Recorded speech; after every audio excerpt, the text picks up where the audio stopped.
what is wrong with Trinidad. You can't understand why things go on so bad. You find we so rich in human resources, and yet the country going to pieces. Well, let me tell you, my friend, where we went wrong.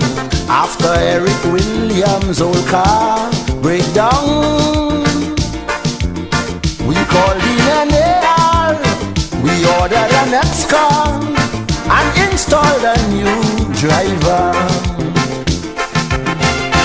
With 33 passengers from the party, we gave him a maxi taxi,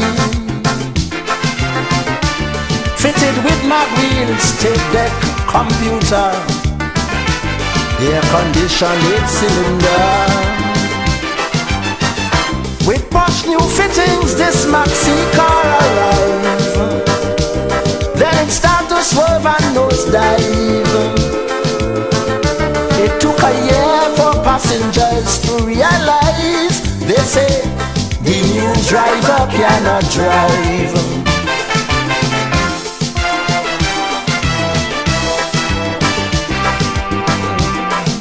Feel the Lord, to the Lord.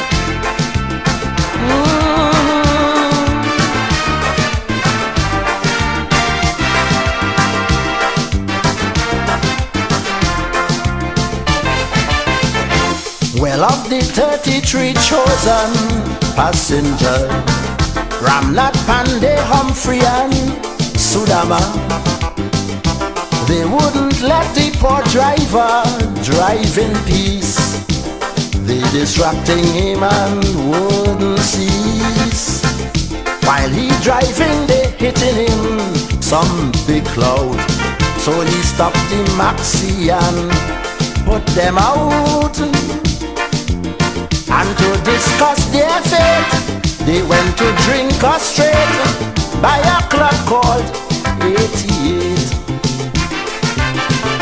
The driver called his sweet mouth friend Flash Gordon to give him some driving lessons. Flash appoints himself as the conductor, pushing around them passengers. Meanwhile the car running about helter-skelter, pedestrians started to scatter.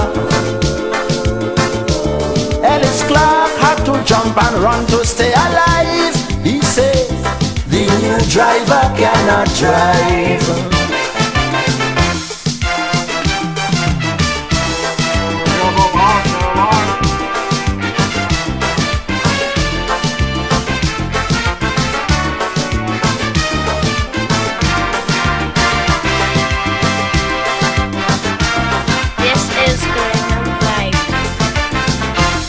Questioning me so much about the driver. You want proof to show he can't maneuver. Well boy, the first month he get this driving job, you know the man bounced down for you Rick Bob. He's swerving so much John Humphrey get frightened. John asked him where he buy his license. And while the car swerving, John Humphrey trying to hold on to the steering. Well, some school children by the road run like hell. They lose their lunch and books as well. He driving on the fast Neil and Massey Lane and pelt Mr. Cola straight in the drain. He slammed the brakes on them old public servants. Some get injured, no insurance. Then he tied them up in bonds that he connived. They say the new driver cannot drive.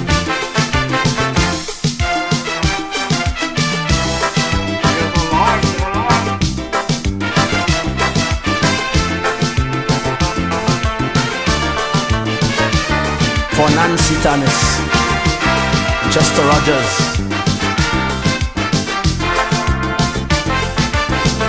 He lost his way by the IMF station and asking a Yankee for direction. And like a vagrant, he begging all who pass to buy back some of his oil and gas. And Jack warned him that his new battery corrode and not to pass on the IMF road. But he ain't listening, he drop asleep driving, and IMF thieves rob him. Well, Lloyd best sheltering rain under a shop. He refused to give Lloyd a drop. Pretty and Melody flat down the taxi. He passed them straight and pick up Gypsy. Some say he going to crash the car before long. He can see 1991. This is Caribbean Vibe. Car staying far from the driver just to survive. I'll know the new driver cannot drive.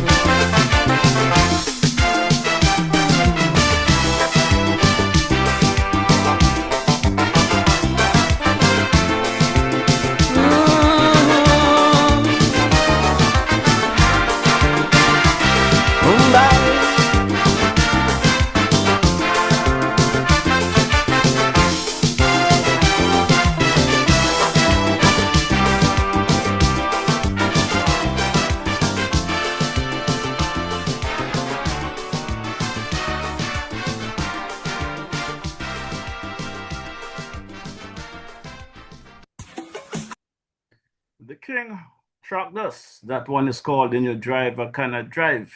I'm DJ Mauricio, and I'm coming to you live and direct from my bunker here in the Republic of St. Paul St. Kitts. Yes, you heard it right. I'm here at my bunker, and I'm coming to you here on a beautiful Wednesday afternoon, first day of October 2025. And the temperature outside is warm. It's hot sun outside there. For those of you who may be scrolling the web and bump into us and would like to know what this podcast is all about, let's take a quick listen to this ad. Wednesday evenings are heating up. Log on to DJ Mauricio's Facebook Live broadcast every Wednesday evening from 6 to 8 p.m. It's a frank and a candid exploration into the social, cultural, political, and economic issues affecting our federation. And just in case you missed it, you can also catch the broadcast on his YouTube channel, DJ Mauricio. Subscribe to the channel on YouTube and smash that bell. You will be notified whenever he goes live. DJ Mauricio, every Wednesday evening, Facebook 6 to 8 p.m. or thereafter on his YouTube channel, DJ Mauricio. Log on.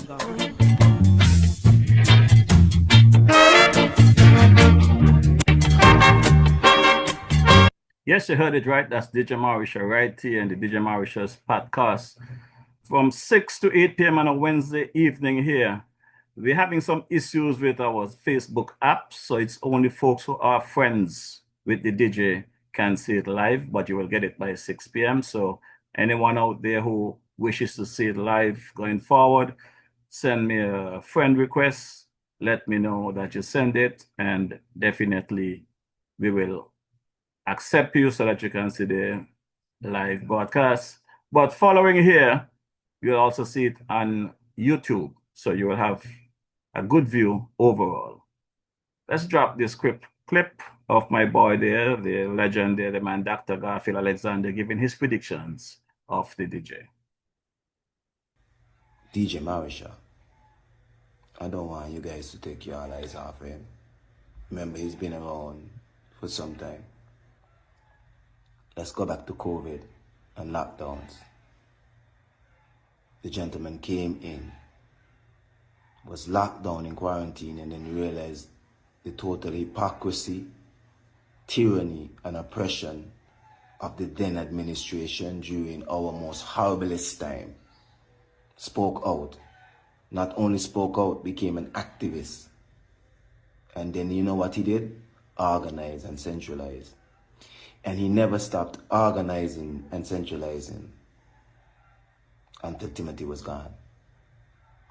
I don't even want to talk about the involvement he had before and the Douglas administration and the Harris. We ain't gonna talk about that. I'm just talking that during COVID, that man, both on this front, locally, and in the US, waged war against tyranny and oppression.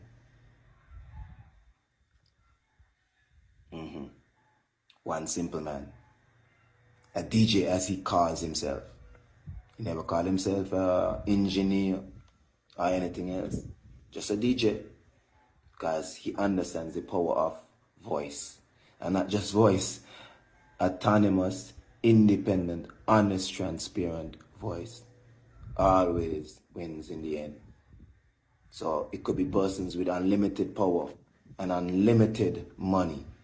He somehow always becomes the David against the Goliaths. Be careful with him. Be kind to him. Watch him. Because trust me, he's going to triumph in the end again. Yes, you heard that right by the man, Brother Garfield Alexander, Dr. Garfield Alexander to be exact. My good people, we have a lot to discuss this evening, a lot to speak about. But before we get into the nitty-gritty, let's take a listen to Brother G.A. Dwyer Astafan's commentary for today, Wednesday, 1st October, 2025. Greetings. Over the last week or two, Rams, the biggest food merchant in the country, fired 4 or 5 female workers allegedly for stealing. We are told that these individuals were charged and their photos posted on social media. And I'm told that more dismissals and charges may follow. Rams issued a memorandum to all of its departments. I'll quote some of it.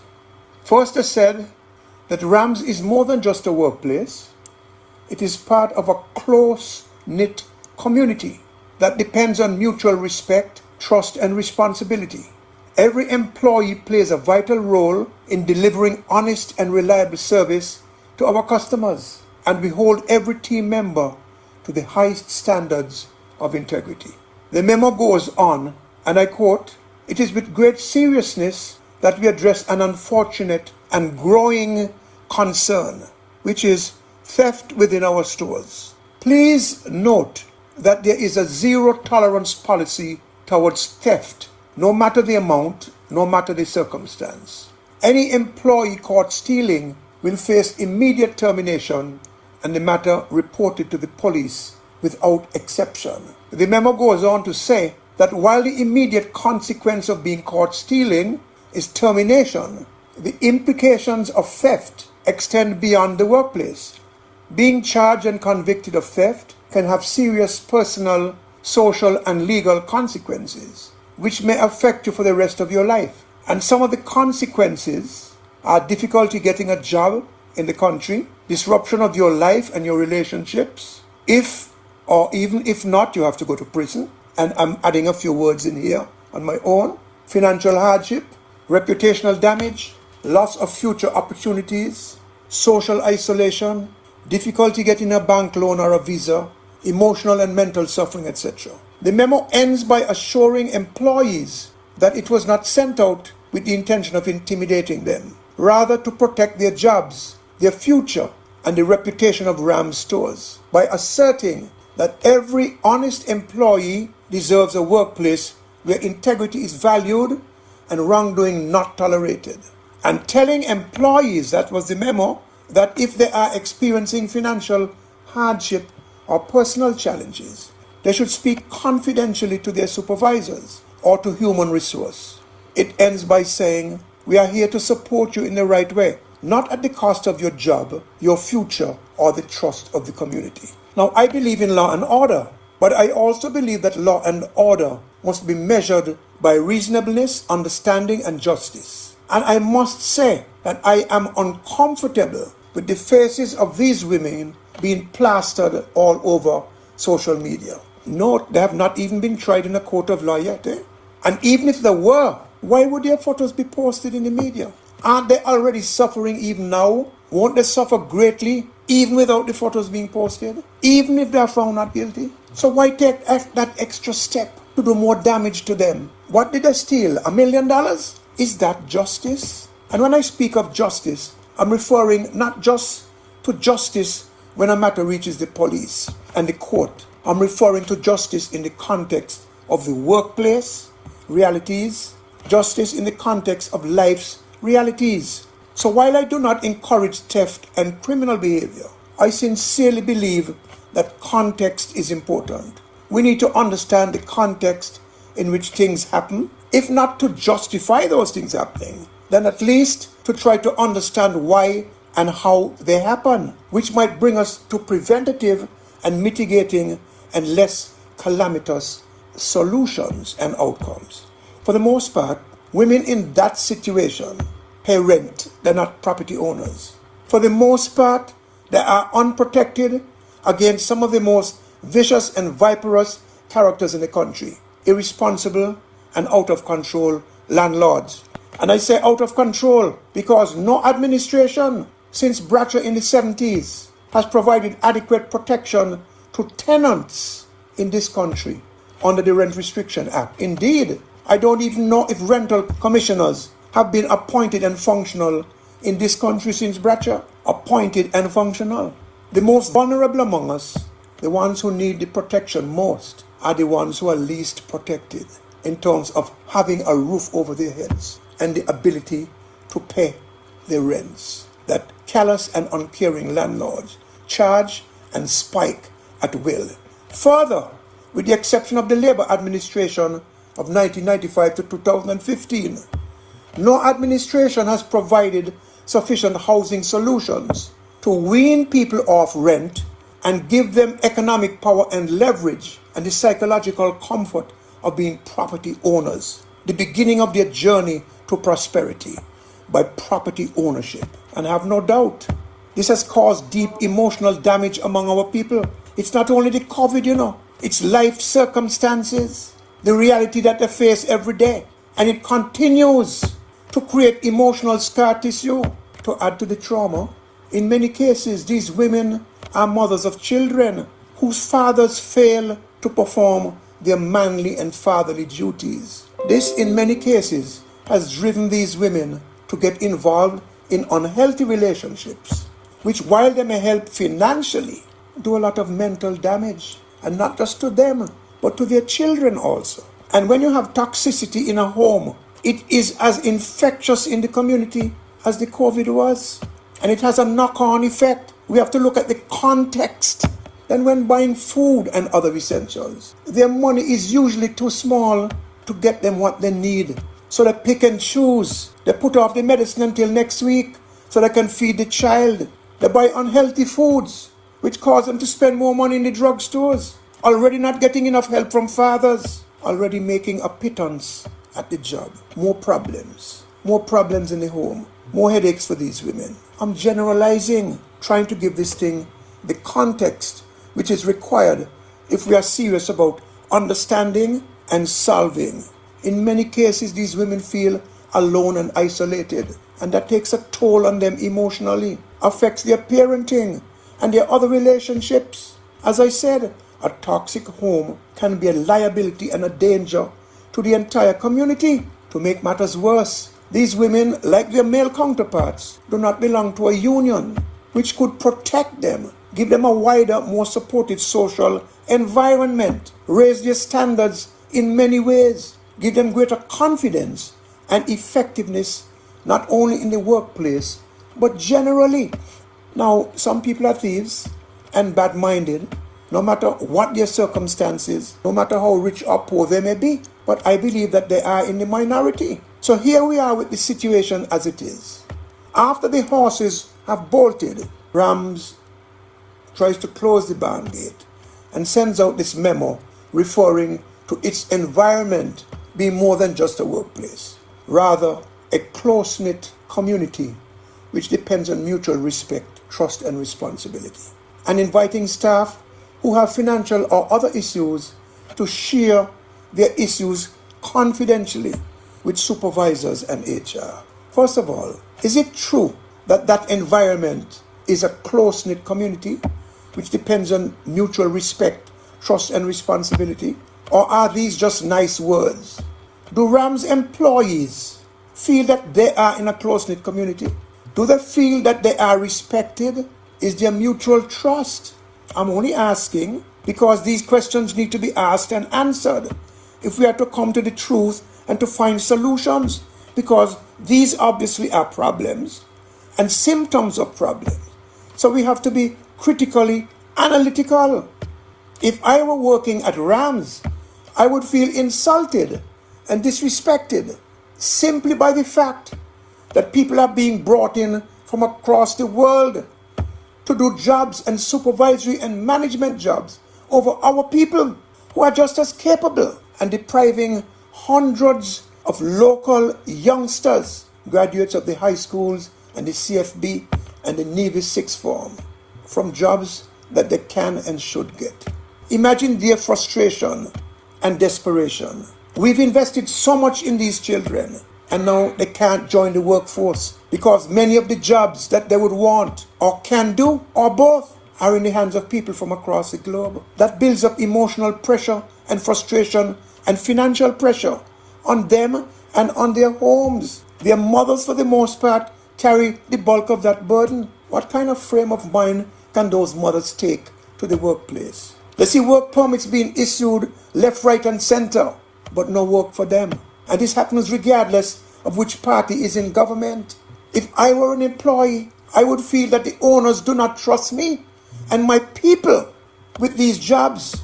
Maybe they think we are incapable. Maybe they think we are unworthy of trust, neither of which reflects well on the relationship. This is not a good thing. I would feel insulted by the thought that the owners would want our people's money, but they don't want to give us the jobs. I would feel frustrated, stifled, disrespected, untrusted, and abused. And all of this would triple my anger with political leaders who do not see and fix this problem as a matter of the highest priority. I don't work there, and I feel those feelings. I have no hostility against anybody. I'm just trying to observe and to reflect my observations sincerely. And with these things said, would I, as an employee, be comfortable sharing my intimate concerns with supervisors or HR who I don't trust and who don't trust me? What do you think?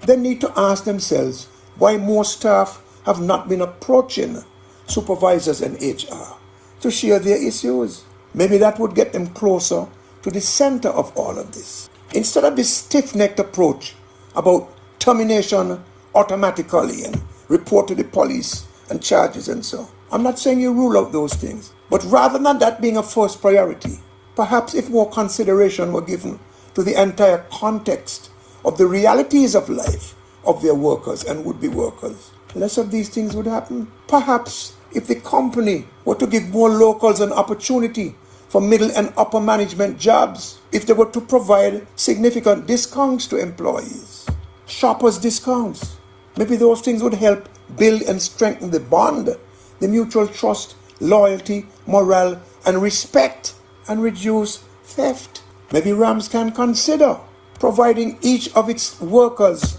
a monthly $100 voucher to buy groceries. That might help to reduce employee frustration and desperation.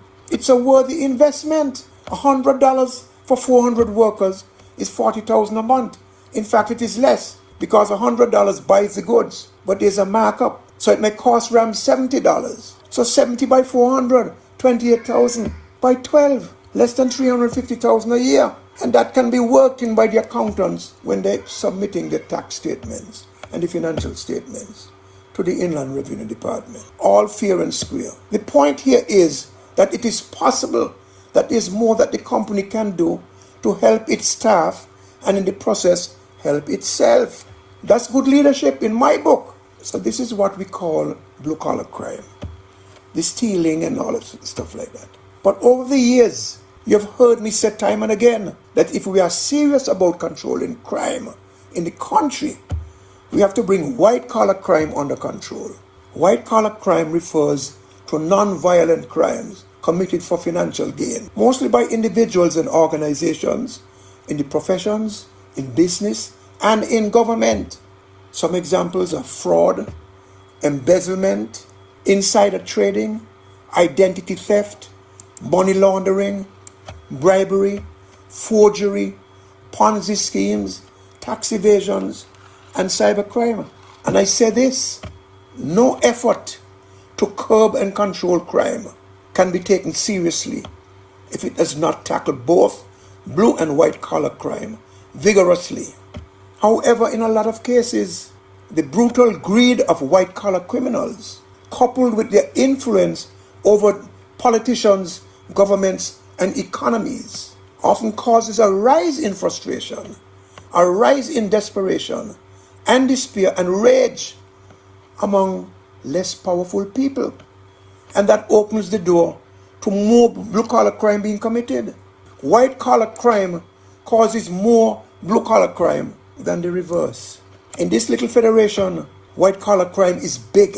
But while the 3 tins of sardine thief or the $500 thief gets his or her face posted on the social media and takes a jail sentence, and everybody says what a nasty thief he or she is, the big shot who bribes officials, who commits fraud or embezzlement, who is a money launderer or a tax evader, and trust me, a lot of this is happening in this country, he or she seems to be untouchable. Corruption in a country is measured more by white-collar crime than it is by blue-collar crime. So if we are going to post pictures, let us post all. If we are going to name and shame, let us name and shame all. If we want to clean up the country, it can't only be blue. It has to be white too. At the same time, we need to recognize that crime fighting is more than just investigating, charging, prosecuting, and imprisoning. It is just as much, maybe more, about finding what causes people to behave the way they do and trying to prevent criminal and antisocial behaviors. And there can be no successful crime fighting system without a social and economic intervention strategy. This is scientifically proven, whether for blue-collar crime or white-collar crime.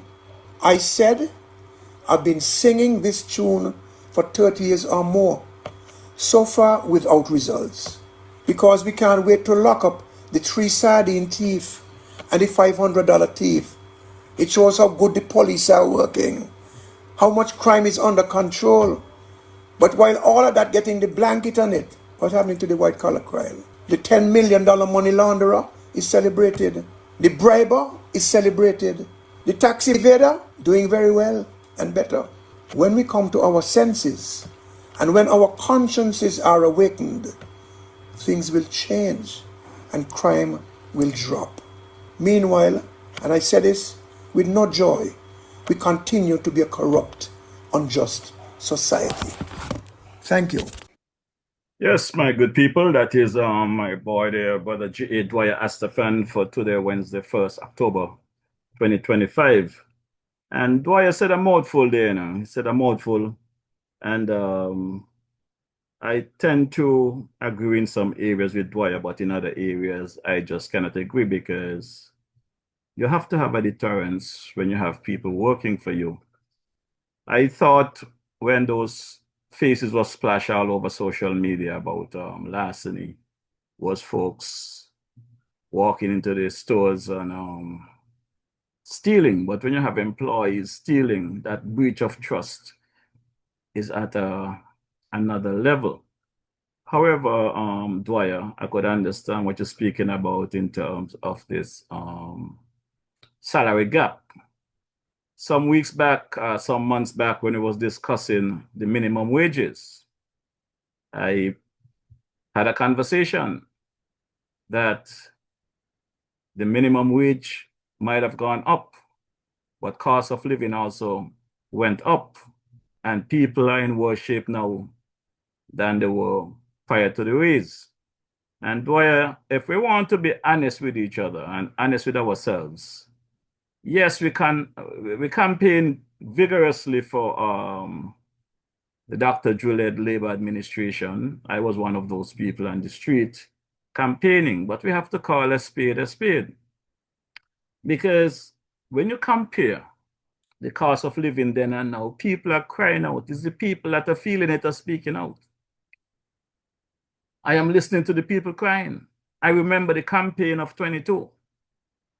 There are many people who was getting step and pep and whatever it was, I think some $500 a month to assist with their social help, social welfare help. And I can recall the then Timothy regime campaign in 22 that they will raise the $500 to $1,000 a month.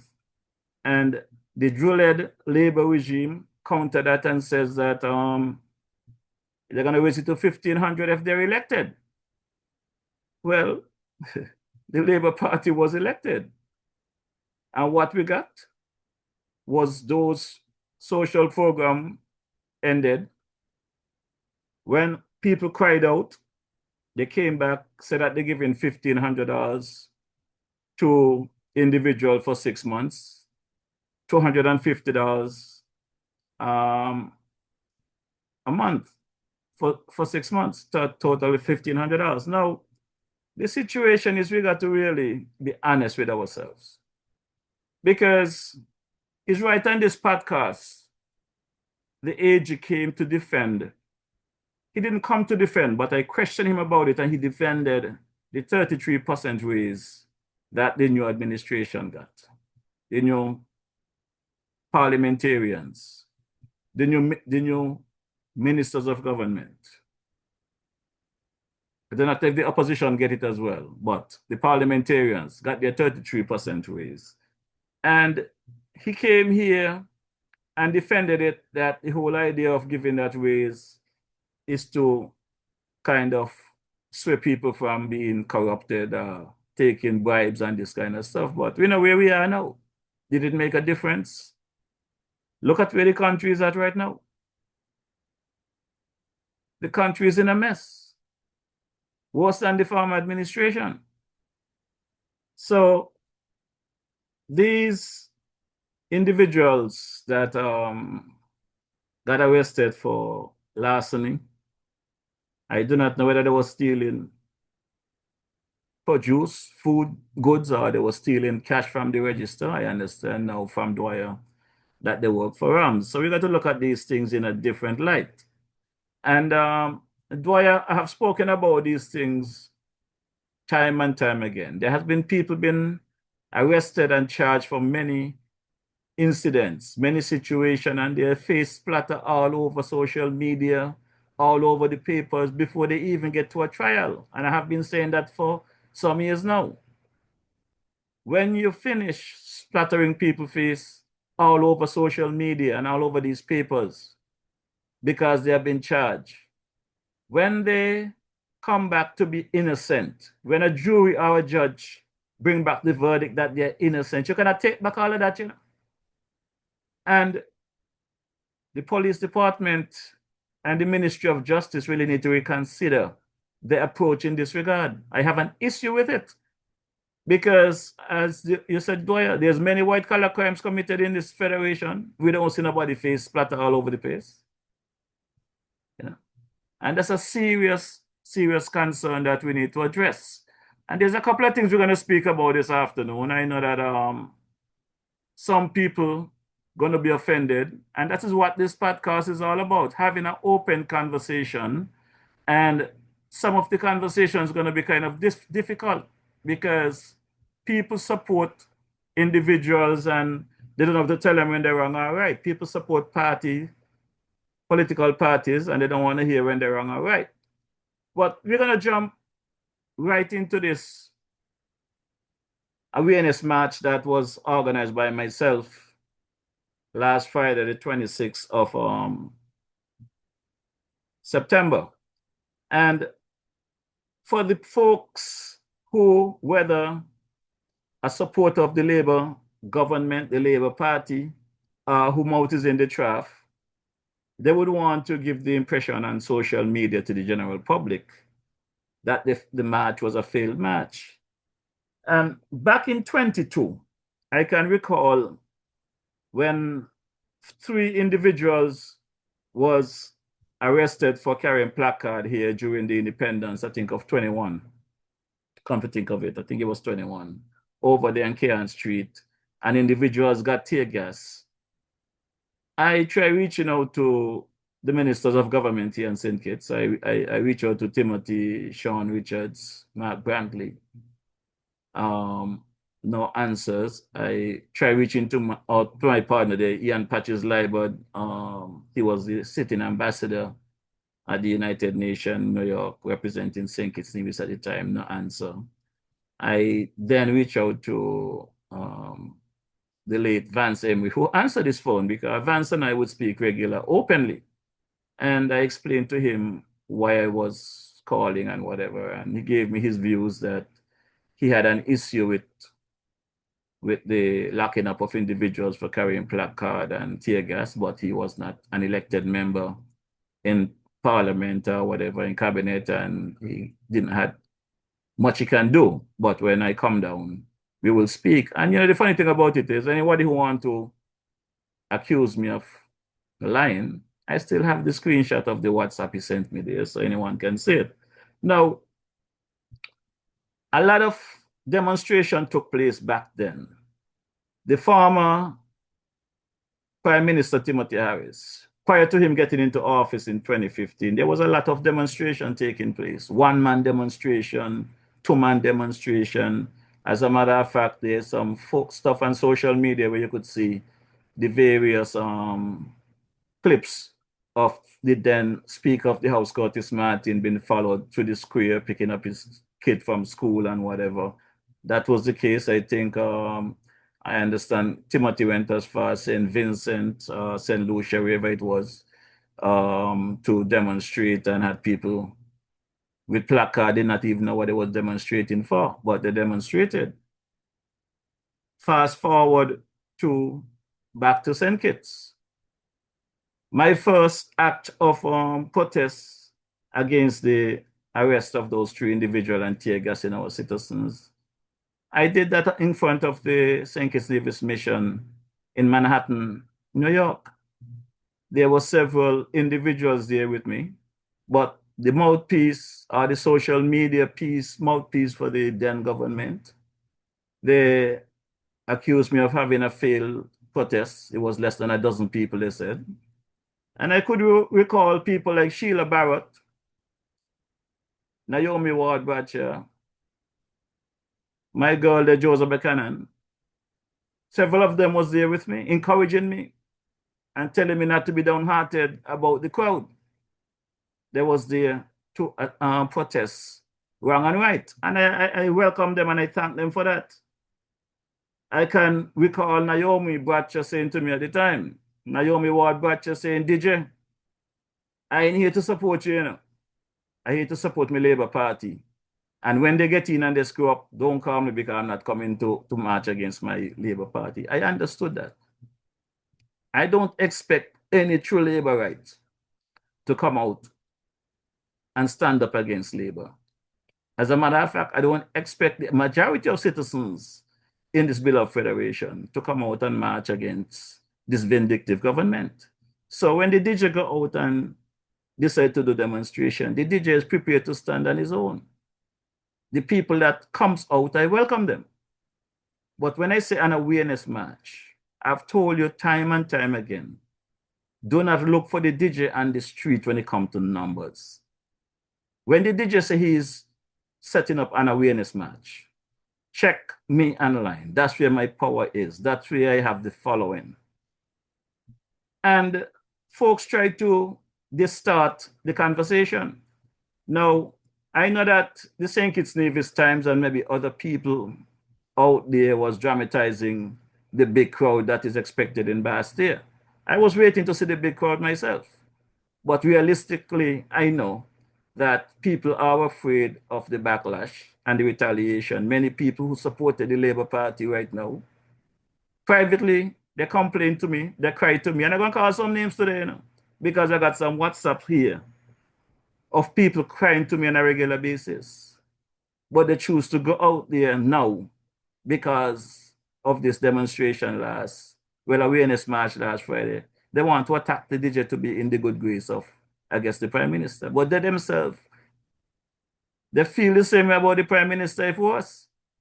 I have no beef with the Prime Minister. The Prime Minister might have a beef with me. All I want the Prime Minister and his government to do is to do right by the people as they campaign.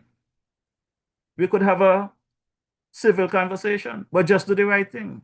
Because if they don't, as I promised them back in 22, you are now elected. You're now in office. I'm going to observe for 2 years. I'm going to give you guys the opportunity to do your thing, to make the adjustment, fix what you have to fix. But after 2 years, you're going to be hearing from the DJ. Some questions will be asked. I don't know if somebody took it for a joke, but the DJ was serious than a judge. And I spoke quietly in the background. There are some people out there who was calling me, meeting me in the street, telling me what the Prime Minister doing, he messing up, this, that, all kind of stuff. Those same people today, their mouth is in the trough. So I guess they're satisfied, nothing wrong anymore, because their mouth is in the trough. But these are the same people that met me on a daily basis, calling my phone, messaging me. The Prime Minister is messing up. One of the things that I said from the very onset is that they started off good, doing some good stuff, but their PRO system sucks. There are many good things that the government started off doing. Their PRO sucks. Their spokesmen are suck. So nothing changed in that regard. But there are several issues that took a different turn. And to every time I think that they're going to make the adjustment, is one thing after the next, after the next.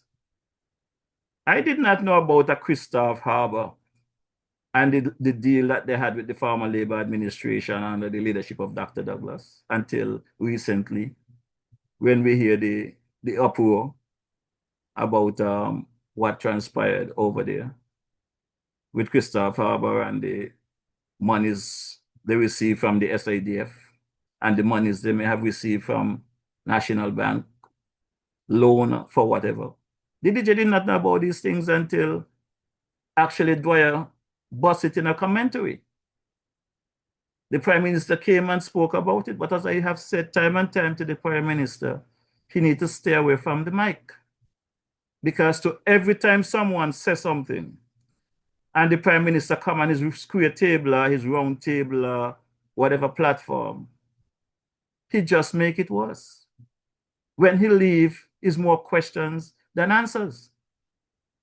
And the reality is what it is. The DJ cannot come and polish these things, because anyone out there with eyes can see, anyone with ear can hear.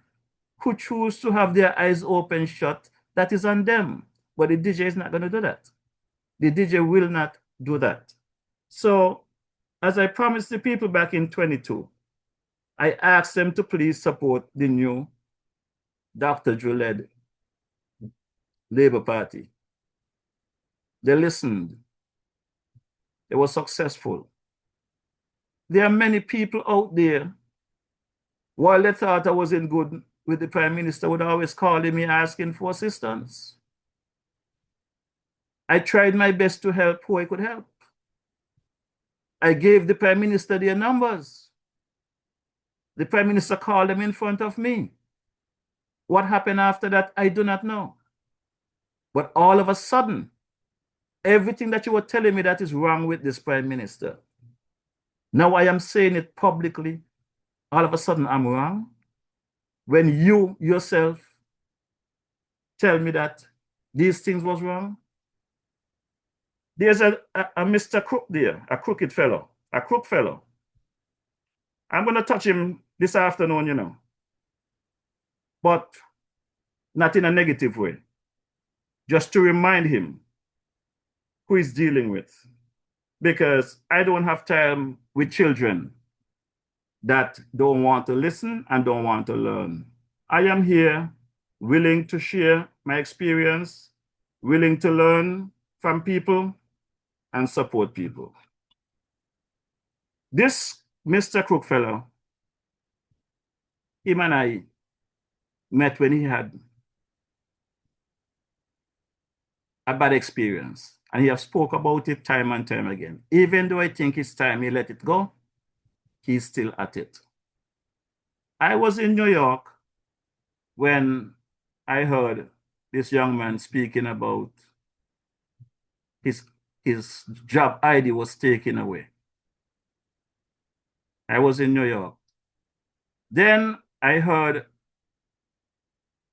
his complaint about losing his job for not taking the COVID amongst other people. Those days, I was in for the fight of my life, trying to say to the then administration, the way they handling the matter was wrong. Everybody who knew how I started in quarantine know that I was against what was done to the people that lost their job for not taking the COVID vaccine. This DJ put his life on the line, even though I did not believe in taking that vaccine because I don't think they had enough time to test them. I made a decision that nothing going to keep me from coming into St. Kitts. So if I have to take a vaccine to come to St. Kitts, Nevis, I will take that vaccine. I have to die at some time, so I will die for my country. And I made that conscious decision that there was a one-shot vaccine that was on the market. And once that is ready, I will take that one-shot vaccine. I didn't believe in the two dose. I said I will take that one shot. And I did. And I came into St. Kitts. Now, my good people, when I look back today from where we are coming from, I know I was on the front line in New York defending this country and the people when other people are hiding and defending the wrong that was taking place. It's nothing different today for me. My boy sent me a link last night of a conversation, some program they have called The Topics. And this young man, Mr. Crook, whatever conversation he had on there. I guess some people, they just speak because they have mouth. They don't have memory. And at some point during that interview, the question was asked why he said on his podcast that he's not going to support them people with that march last Friday. And anyone who decided not to support the march, that was their right. But when the crooked fellow, going to mention the DJ name, I have heard him going after me for weeks, maybe months now. And I leave it alone. Because one of the things about the DJ, whenever he do anything, he do it precise, surgical, to the point, and finish with it. And I have not responded to that fellow because if I do in depth, I'll be disrespecting his parent and grandparent. And I don't want to do that. I know he have no respect for anyone because even his own mother, he disrespects on social media. And anyone that's going to disrespect their mother, whether public or privately, the DJ stay clear of those people. Anyone see the DJ going, I am capable of handling any matter, but I am very reserved and very respectful. So, Brother Curtis, I want to remind you that you said I am a flip-flopper. I do not know what you mean by I am a flip-flopper because I am very consistent with my messaging. And I want you to remember and keep in mind, I took my mouthpiece from you because of how you flip-flop with me, Brother Curtis. And I'm going to remind you this evening, My mission on this podcast is to bring information to the citizens and to deal with the politicians, not citizens. But since you want to bring yourself in the mainstream, I'm going to give you a couple of minutes this evening just to clear up some things. No cussing, no argument. However you feel about it, like you say, you could talk and the DJ could talk, right? So when you lost your job, I'm the one that reached out to you. And I gave you an opportunity to come on my podcast, to speak to the people, to try and get support. That's what the DJ did for you.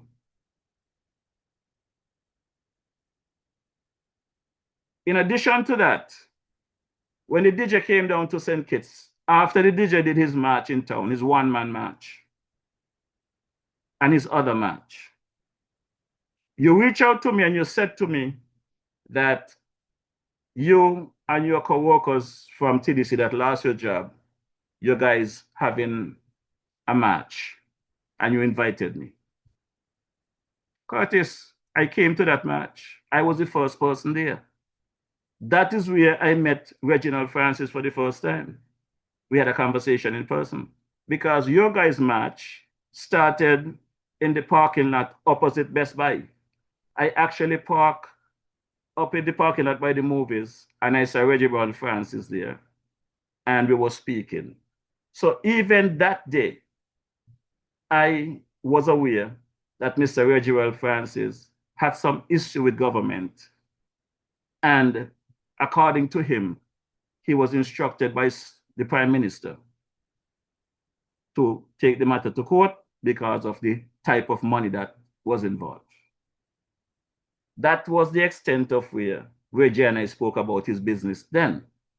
But then, Reggie did not want to speak about politics because one of the things that he said to me at the time, like many others, if I think what I'm doing could change government, do I think government will change because I do a couple of marches? That was the opinion of him and another friend of mine there from the Green Valley area. I think he knows who he is, so I wouldn't call his name. But Curtis, not only that I march with you to ensure that you guys get your benefits, not just you, Curtis, all the workers from TDC. You explained to me that one lady took the vaccine and she got sick. I think one of them might have even died. We marched all the way down in front of TDC on 4th Street. I carried that march live. So for you to go on the topics last night and say that nobody marched with you, you do everything by yourself as a one man, stop misleading the public. And I believe a lot of you, including ministers of government, the things that you're saying, you all actually believe them. You all don't think you're all aligned. You all actually believe the things that you're saying. The AG as well. I don't believe that they think they're lying. So I have to remind you, Curtis, you did not do it by yourself. This DJ reached out to you from in New York. This DJ came down to St. Kitts and helped you out. When you told me about the change of government and how after you don't fight so much for labor and for Jew, they're not helping you. Your representative Congress in number 3 not helping you. You told me about the lawyer you put on the government. Mr. Powell asked you last night, did you get an attorney to take legal action? And you basically said no, and you start stammering.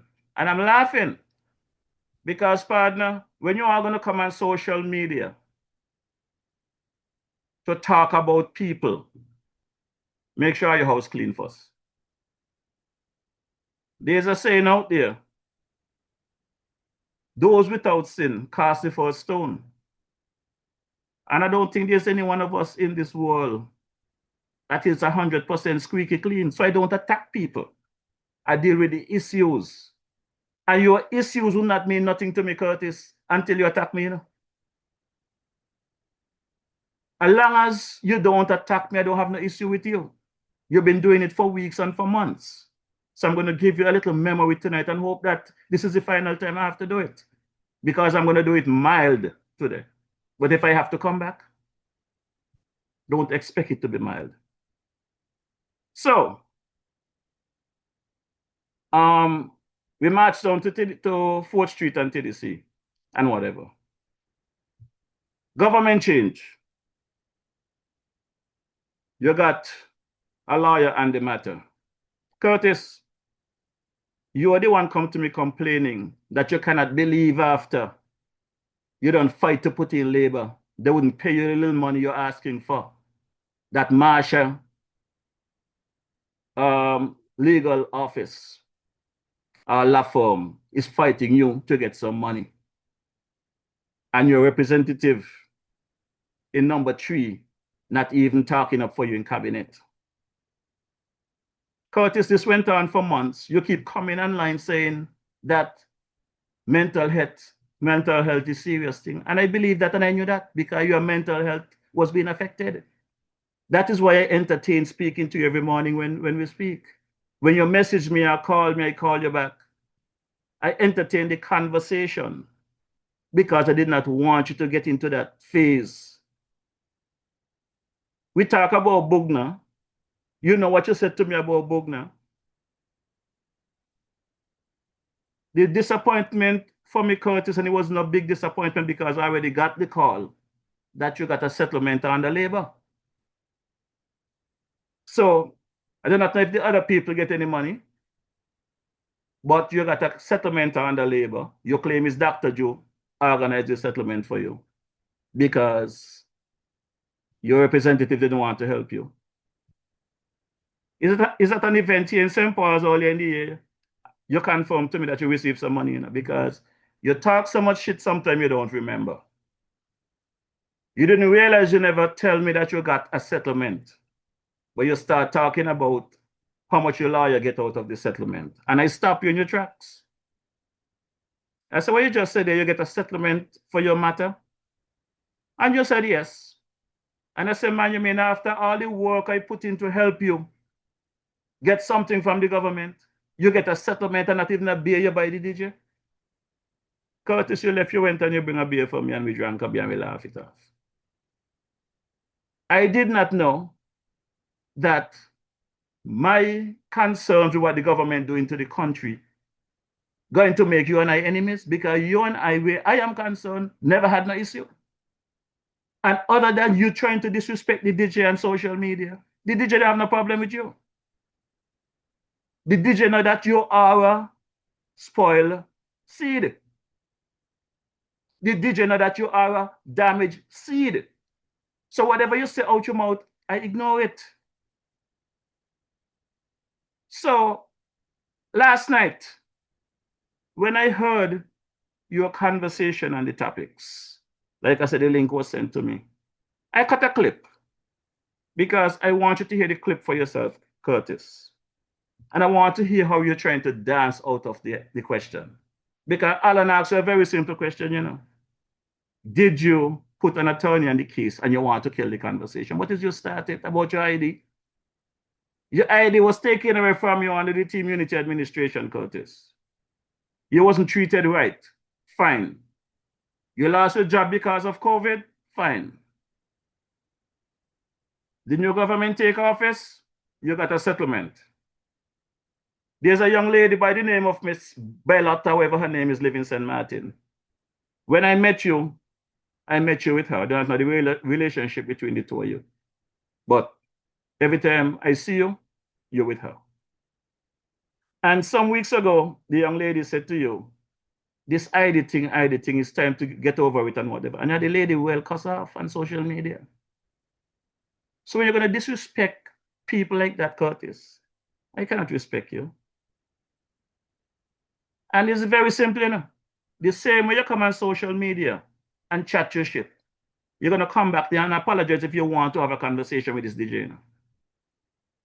The same way you come on social media and tell your lies and chat your shit, you're going to come back there and apologize. Otherwise, you hold your corner and let me hold mine.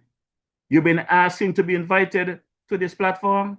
I am saying to you now, I invite people on this platform who comes to talk things, to elevate, and to advance, not to cuss nobody, not to fight nobody.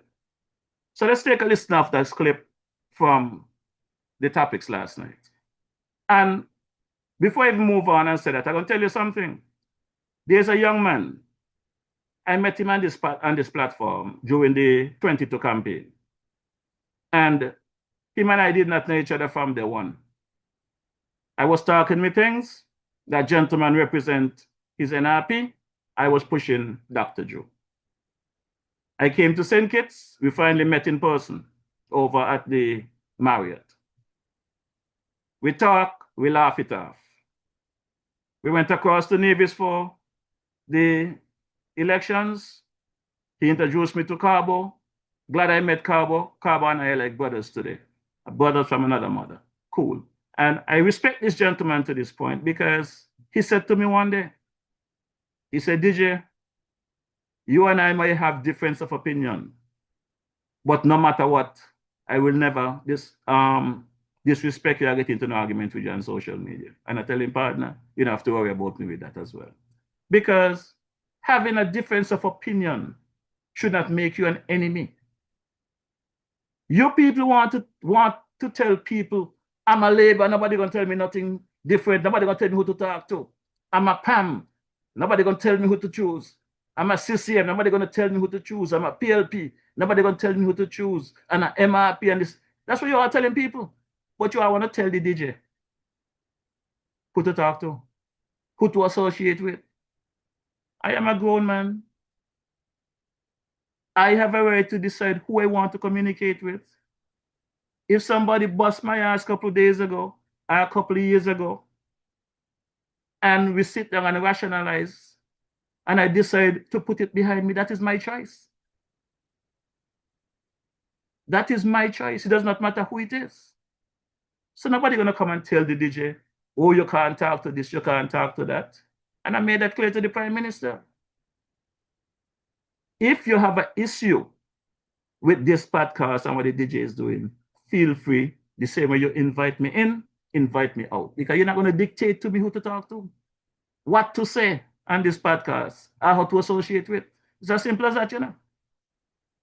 Simple as that. I don't look at myself as having any enemies, no place in the world. There are people out there, as Lord Kent will tell me, they love to hate me. And that is all good. Because when I see them, I have a smile in my heart. They got to grin up their face and twist up their face. You know how much trouble it take to grin up your face at somebody? You know how easy it is to give a smile? So let's take a listen to this conversation last night on the topics. Question. Because just before you ask my wife, ask you about the question there. How you would feel when the Prime Minister, Curtis Cook, an ordinary citizen, take away my airport ID and call me a high risk and refuse me of working in the country where I'm born and from? That's what I get. You understand the question, Carl? How you would feel? How you would feel? No, he was asking Curtis you. Cook. No, listen. Curtis was asking you, there was one time under the Team Unity government where the Prime Minister at the time, Dr. Timothy Harris, had taken, well, I guess that take away. I'm not saying he did it, the airport manager at the time or whatever, something like that institution. He had lost his airport ID. Well, I can't say that. He lost his job at the airport. I understand. He lost his job at the airport, and it's alleged, he's saying it was instructed by the former Prime Minister. And how do you feel about that? And he was also labeled a high-risk person working at the airport. I was working for government. Okay, he was working for a private institution at the airport, and he was labeled a high-risk person working at the airport, and which he worked there for over, 14 years? 10 years? 15 years. Up to 15 years. Zero on the files. Yes. Who wanted to know how you feel about working for TDC. I personally cannot speculate because I don't have the facts in that. Of course. Respect. Yes. So you just hear the facts. I'm the facts. Yes. Intervention, so to speak. Of course. Don't make it. performance. Yes, but make your point, Carla. Make your point. 1 more minute, 30 seconds. Make your point. If you feel your performance was satisfactory and you got terminated for some other reason contrary to your performance, then you could make your argument about that. But I personally can't make. Boss, I wasn't working for the government. 10 seconds. When you finish, I'll explain. 10 seconds. When you finish, I'll explain. Go ahead. 10 seconds. I yield it back to you, Banky. Okay, no problem. Thanks for calling. Yes. Okay, Curtis. Could I explain? Yeah, go ahead. Go ahead. I was not working. First thing, let me make it clear to the guy. I wasn't working for the airport. So my performance, I wasn't working for the government. So there's no performance with the government. The job was to go to the airport and work for TDC. Never had an issue at the airport. Not the airport. Hold your thought. Hold your thought. I mean, take this next caller. Caller, good evening. Let me get back to that question. Yes. Put in this situation, right? He just said he wasn't working for the government.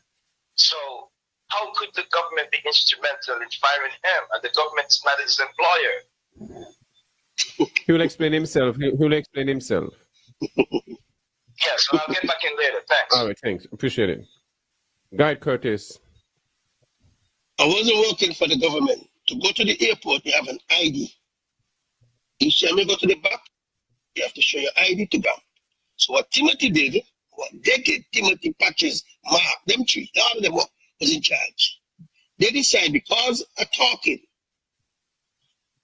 was trying to get TDC to fire me. TDC refused firing me. So then he said, okay, then since TDC not going to fire him, here what we're going to do. We're going to take away the airport pass. There's no grounds, have no incident at the airport, never getting anything on anybody. So they decide, you know what, he ain't going to work on this airport here. So they take away the pass. That's what happened. I worked this Tuesday night left tonight.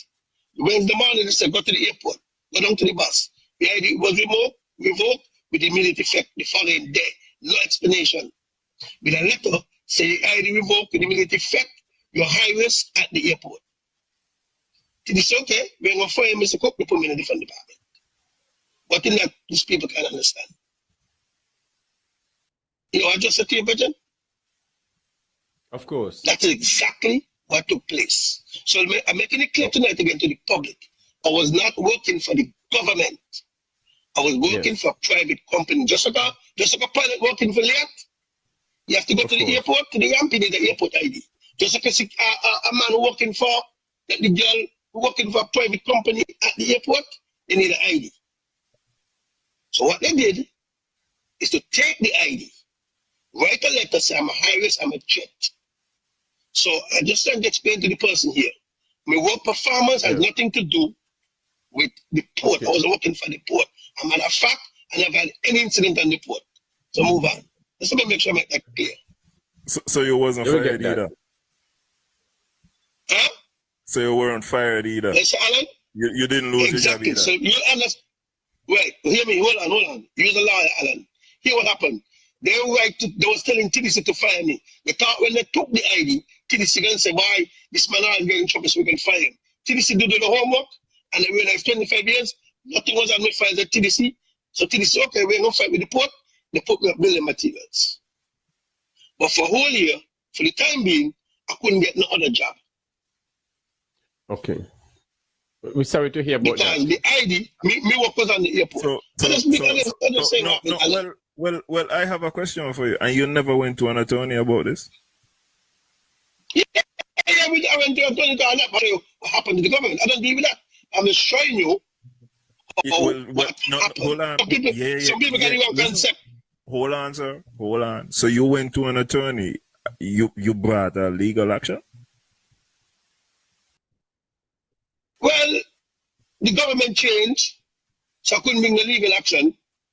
Oh, sir. No. Maybe you're trying to say that you don't want to sue labor for no reason at all. But, sir? No. I'm not saying that meaning. But I'm saying, listen, No. Government change. Government. I went to an attorney and already dealt with. I'm just saying it was like he went to the court and all that. That's all I'm saying, Alan. Story done. Sir, for that year when you was out of pocket, as far as I know, there is a legal claim that you could make to get restitution for what happened to you. Now, if nothing happened, I want you to understand that as serious as this be, you don't have any grounds for a violation. No? You got grounds to talk and say it was uncomfortable. And you even sound like you're apologetic now or sympathetic now because you're saying, well, you don't got. So, no, that's what I said. I said to you, when Labour get in power, the process went on. But he went to no court and all of that. That's what I'm saying to you. But I'm saying the point I'm making in all this. What I'm saying to you is that Alan, you had a year. Alan, the point I'm making in a nutshell. Alan, it should have never ended up when you don't talk, was taken away. Want to talk free.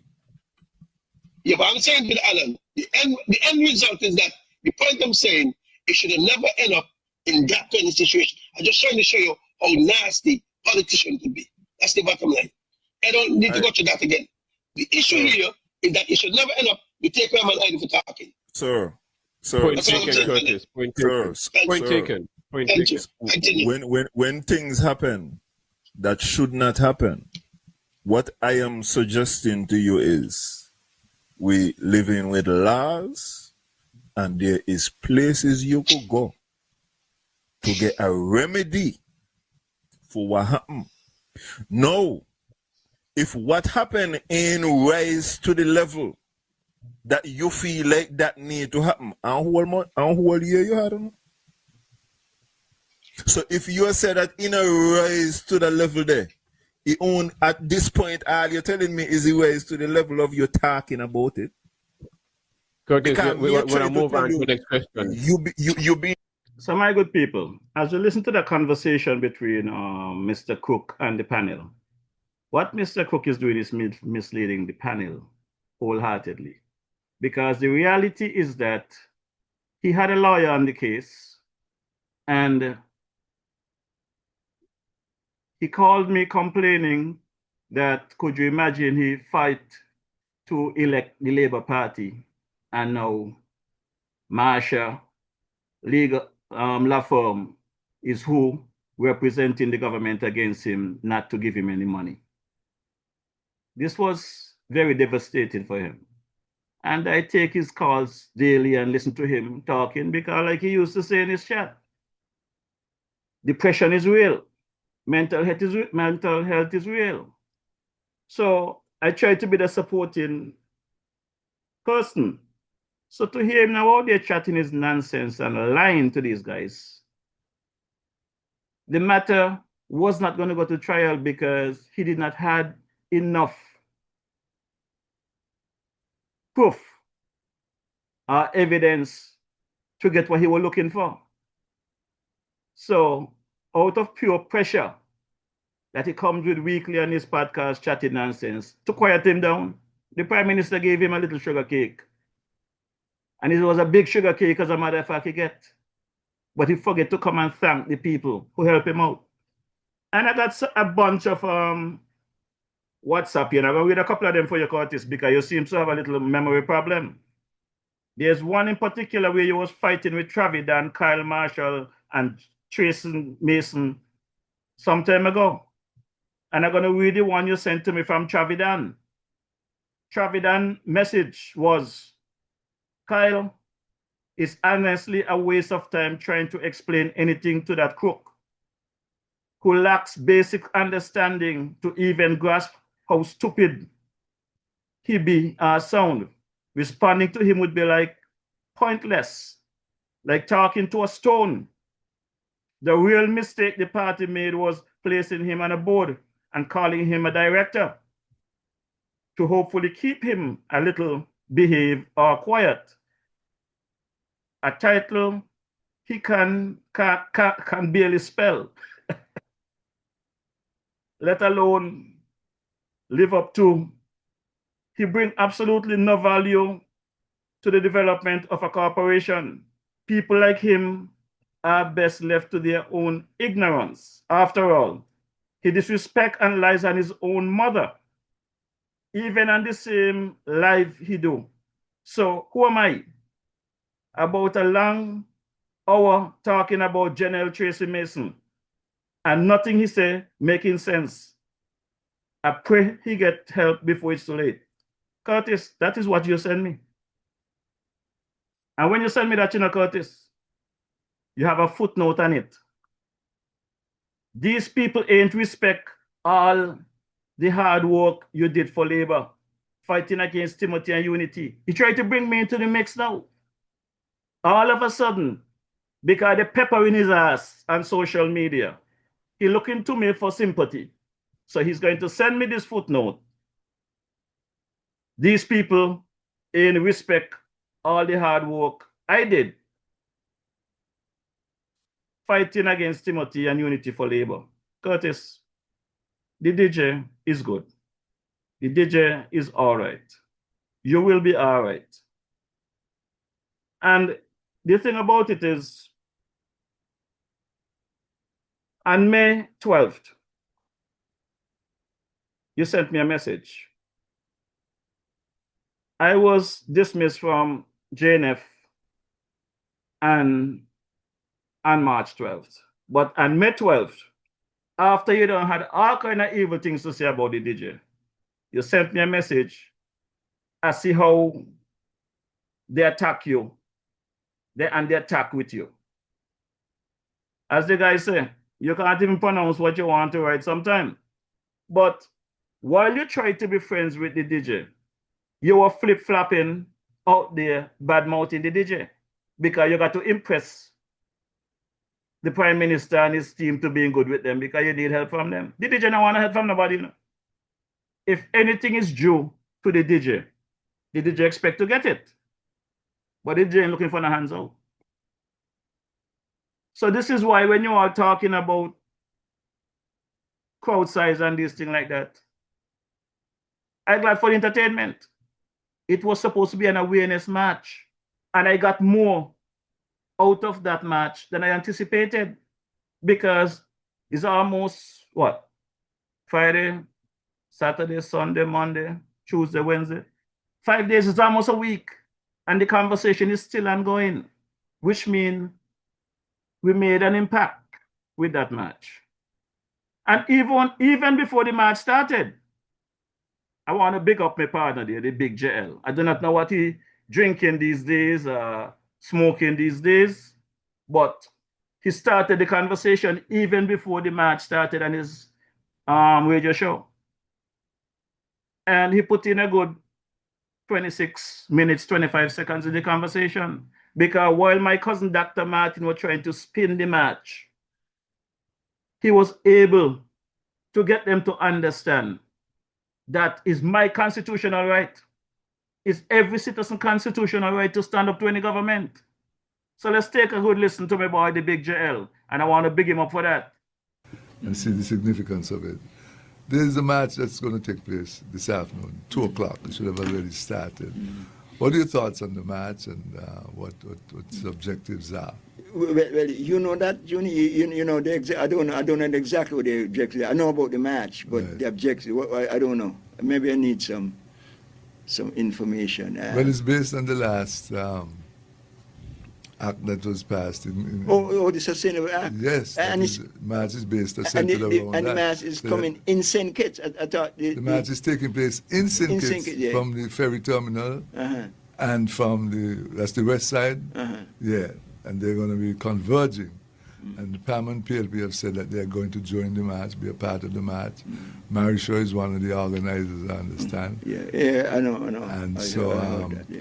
They're marching for justice. So it is about the sustainable development. Yes, mostly about that. Sustainable.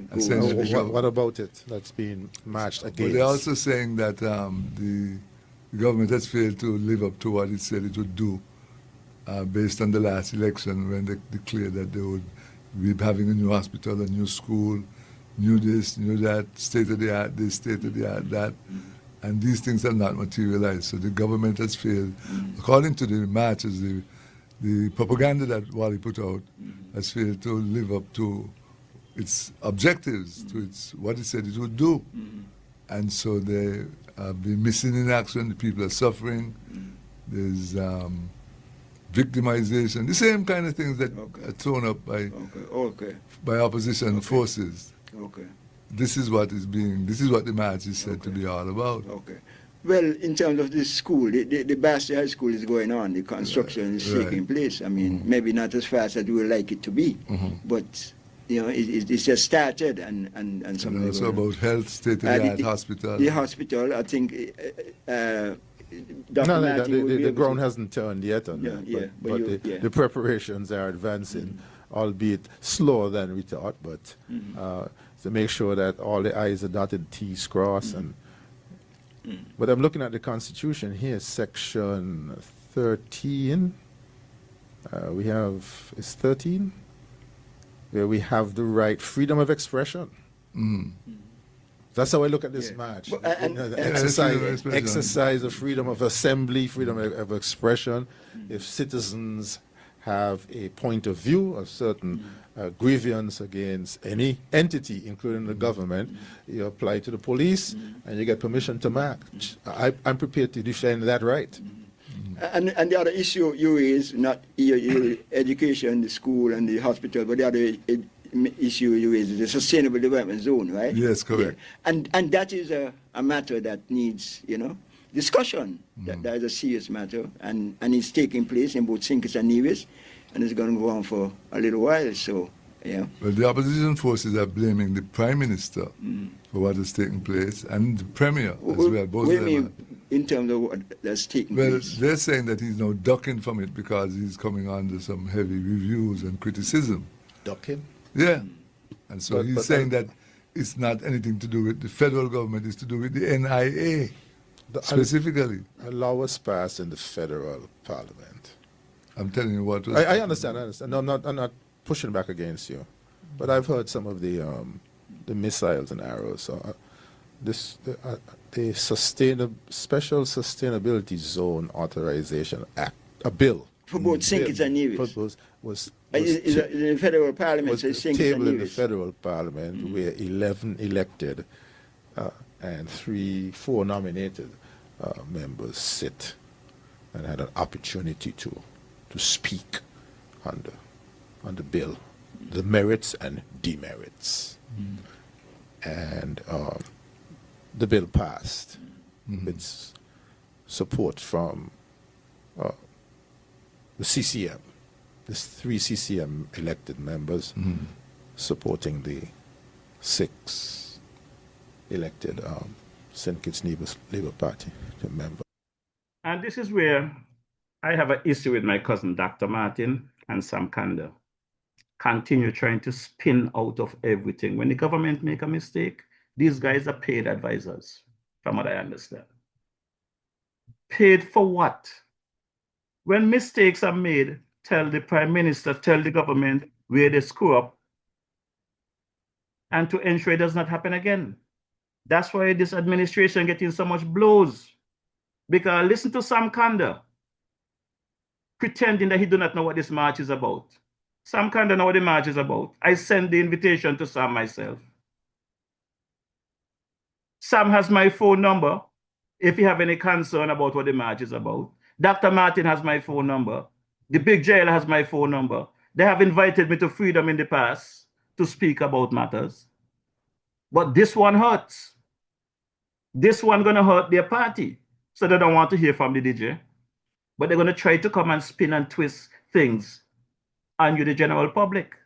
But like I said, I gotta give the big JL credit for keeping them on track to have this conversation. Because my good people, what they're trying to do right now is pull wool over the eyes of our citizens overseas in the diaspora. Because I know you guys here on the ground knows the fact And what is the fact? There was a town hall meeting in Nevis back in July where a young lady asked the premier about the rumors that she was hearing about this zone. And the premier basically tell her, he don't know what she's talking about. He don't respond to rumors. To go read the Bible. Couple weeks later, this bill end up in Parliament and nobody know who draft the bill. The AG claim is his drafters. He was at the UN. At one point, the premier did not know about inputs. Later on, he recalled that the bill was sent to his legal team for them to give an input. The AG said the opposition and Nevis had an input in Parliament during the debate. The premier came back with an address to the nation. He just received application from some investor who want to have this SSD zone set up on Nevis. But what blow all of them cover now? During the bill, during the presentation of the bill by the Prime Minister, the Prime Minister presented the fact that this thing ain't just come on the scene. They have been discussing this for months, if not years, since he took office. This bill was discussed even at the United Nations, which they gave them their blessing on it. So who are we supposed to listen to? Who is lying to us? In July, the premier said he don't know what the young lady was speaking about at the town hall. Then came the bill. Nobody know who drafted the bill. The AG who is in charge of the AG's office, the legal team, he do not know who had input because his drafters did it. So he blindly bring a bill to the Prime Minister and the Prime Minister blindly present a bill in Parliament. So when the conversation start now, the Prime Minister is saying to leave him out of that. Nevis is responsible as per the Constitution for their own lands. The NIA is responsible for their own lands and Nevis. Leave him out of that. But that's what the Prime Minister should have said from the beginning. Do not bring no bill to Parliament. Tell the Premier, you all want to do something in Nevis with your land, do your thing in Nevis, and then what you need from me, you bring it to the federal government. And by the way, before you take it to the NIA, bring it to the people in town halls. Have consultation with the citizens. And it didn't start there. They say, well, gone, we'll start around morning and come good evening. When the realtor that was busy purchasing land, encouraging people to buy land on that south coast of Nevis. When people ask what they're buying up all of the land for, she should tell them the truth and let the people know what's going on and let them decide whether they want to sell the land for that or not. But it's corporate espionage, it's insider trading in my view. They was trying to bring this thing in behind the people back under the table, and it backfired on them.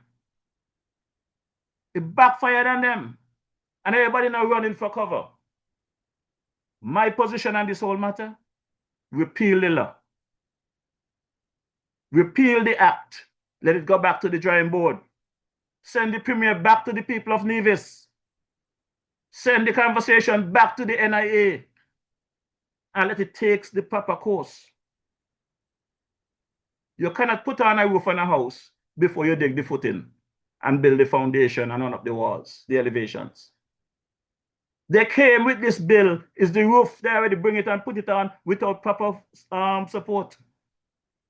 The people must support this bill before Parliament support it. Something as great as this, something as big as this. And people like Sam Kanda and Dr. Martin should know better. You all sound like some jackass inside there trying to spin this thing. And I know you all are not jackasses. Cut it out. Stop trying to mislead the people. Call a spade a spade. Tell the Prime Minister when he's wrong. And let's move on. I have lots of love for the Prime Minister, but when he's wrong, he's wrong. And I'm going to continue to call him out. No matter the circumstances, I'm going to continue to call them out until they do the right thing. When they do good things, I'm going to come and blow it here just the same. But they're wrong on this one. Let's continue listening. So in my mind, there's a question. Are people concerned about the act or what is represented to be a development project? Both. Yeah, I think June is right. Both people are concerned about both. And that's what the discussion is about. The act is passed, but they believe that, you know, the intent of the act is, you know, they have some concerns. Definitely. And so they're airing those concerns. And they think that they're saying the act should be repealed. The intent of the act is clearly stated in the early part of the act, the objective. Objective. I don't have the. Yeah, you have the act pulled up there. I have it in my bag. It's just a minute. But go ahead, talk. Yeah, but this is a genuine case and genuine cause for concern, and people have a right to do that. Right. Yeah. Right. They're saying it would create a state within a state. Well, land that would be zoned off for use by some billionaire or millionaire, and people won't have access to the land in years to come. It's destroying the patrimony of divisions and petitions. Yeah. All that is part of the debate. So the government has to relieve the people to tell them that is not the intention and to prove it. Right. That's exactly. That's where the dialogue and the discussion comes in, and to have that's where the town hall meetings and the interaction. Sam, I wondered why something wasn't said before the act was put before Parliament. Like that's what town halls are for. You go out on your son and say, look, this is what we plan to do. Pass these laws in the next week or two, but we want to sound out where... There's a practice, you know, in Parliament. I don't know if this act benefited from that, where you have the first reading of the act, of the bill, not the act, because it's a bill until it becomes a and then they go back later to I don't know if that was because that's the intention of the process like that. To have the first reading and send it out to the, you know, different agencies. I know that for sure because that's one thing we established in 1995 when we went into Parliament, when we went into government. That's how it should be done. So I don't know if this didn't benefit from that. It was sent to the Bar Association, the private sector, the chamber, the church, everybody, for them to have this discussion. I don't know if we did. Yeah, but they didn't have any discussion per se. So it was passed. There was no town hall meeting held to alert the citizens of what the import of the act, the importance of it, what it means, what it says. You have to break it down for people. You know, I mean, you send it out to the lawyers and the doctors and whoever. And you know what concerns me? The grassroots people need to be involved. You know, what concerns me is that they were, apart from the CCM, there were no other opposition members in Parliament to discuss this. This is that important and so important, and I agree, is the most important. That's our heritage and our patrimony. That's our, I mean, that's what the Buckley's uprising and the nationalization of the lands in Buckley's and Frigate Bay and all, that's what that was about. And so this is important, but you know, it's a bit disconcerting, a bit surprising, is a bit, you know, concerning to me that a bill like this is passed and no opposition member, the member 7, the former Prime Minister, wasn't there. I didn't hear anything. What's his name? The Honorable Sean wasn't there. And so, I mean, that was an opportunity. You know? So the bill was an act. The act, is to authorize and empower the Prime Minister with the approval of Cabinet and, if necessary, the NIA to enter into development agreements, fix the establishment of special sustainability zones on real property within St. Christopher and Nevis and to provide for related and or incidental matters. So we did some research, And there is some excellent work on the United Nations Council for Trade and Development's website on the issue of special economic zones with sustainability principles and practices. My cousin, Dr. Martin, the conversation is not about these special sustainable zones. The conversation is about the lies by the Premier and the Labour administration, misleading the people. They knew this information from before. The town halls and all of those things should have come before this bill end up in St. Kitts. It should have been in the reverse. Town hall in Nevis, take it to the NIA assembly, and from there it comes to Bastille. That is the conversation, my good cousin Dr. Martin. Cut out the spinning. There's some words I would like to use, but I cannot use them on this podcast. When I see you in person, I'll drop you a few of them for free. But stop the spinning. And Sam, stop supporting his bullshit, his ignorance, because he knows better. Stop trying to bullshit the people. You all get on my last nerve with the spinning on a Friday afternoon. Deal with the facts. Stop wasting time. Call a spade a spade. The Prime Minister screwed up. Big time. Send it back to Nevis. Repeal the law. Repeal it. It's an act. Repeal it. Acknowledge you screw up and let's go back to the drawing board. And I'll just read one or two sentences from the Investment Promotion Agency Observer, December 2024. And this is a publication of the United Nations Council on Trade and Development, UNCTAD. Quote, in an increasingly competitive and challenging market for international investment, special economic zones continue to grow across the world, with more countries either adopting new SEZ models or revitalizing existing ones. And then recall what the IMF wrote about St. Kitts and Nevis in its consultation in May 2025. And I quote just one line.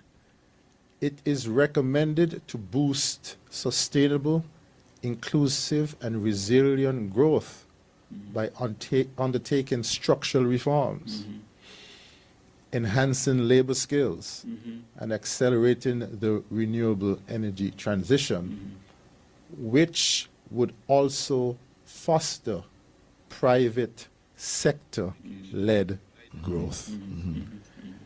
So I took that, all of that, to mean that where we are right now in terms of our economy, which is around 3 billion EC dollars, is insufficient to pay for all of the things we need and want. And heaven forbid we get a hurricane to set us back 20 years. The experts and consultants have recommended that for the OECS that we double our economies by 2033, which means St. Kitts and Nevis moving from 3 billion to 6 billion or thereabout by 2033, or 600 million per year added. How are we going to add 600 million per year? Local resources or external resources or both? So to stimulate economic growth, the pivot is to special economic zones with a focus on the sustainability practices and principles. And we have had special economic zones here in St. Kitts and Nevis, haven't we? Industrial site. And that's another problem I have with you guys. You're all trying to use the industrial site as an example to mislead the people. That is wrong. There are people out there actually believe you all who don't know better. There are some people that actually grab onto everything you all say and believe you all, which that is bullshit. Every citizen have access to the industrial site. Every single citizen. What they're presenting, regular citizens are going to have no access to that place. It's going to be a gated community with their own laws and their own everything. Listen, the bill was read in Parliament. Unless they change the bill, regular citizens are going to have no rights in there. Stop lying to the citizens, my good people. I look at you all as three good men there, the big JL, my cousin there, Dr. Martin, and my brother Sam Kanda. Stop lying to the people. Stop spinning for these misfits that went in there, promised good governance, integrity in public life. That's what they promise. For the good that they can do. And what I'm seeing is none of the above. And if this is the worst they can do, I'm telling you no. They're going to do worse than this if we give them another chance. This march that we have, I had, was awareness. This is one of the topics. There are many more topics. But this one hit at the core. Because not only that they went about it the wrong way, they are busy now trying to sell it to the people to accept it. Repeal it. Start over and do it the right way. That is what we are saying. The people must have a voice. The people's voice, the people's choice. That is where we should be.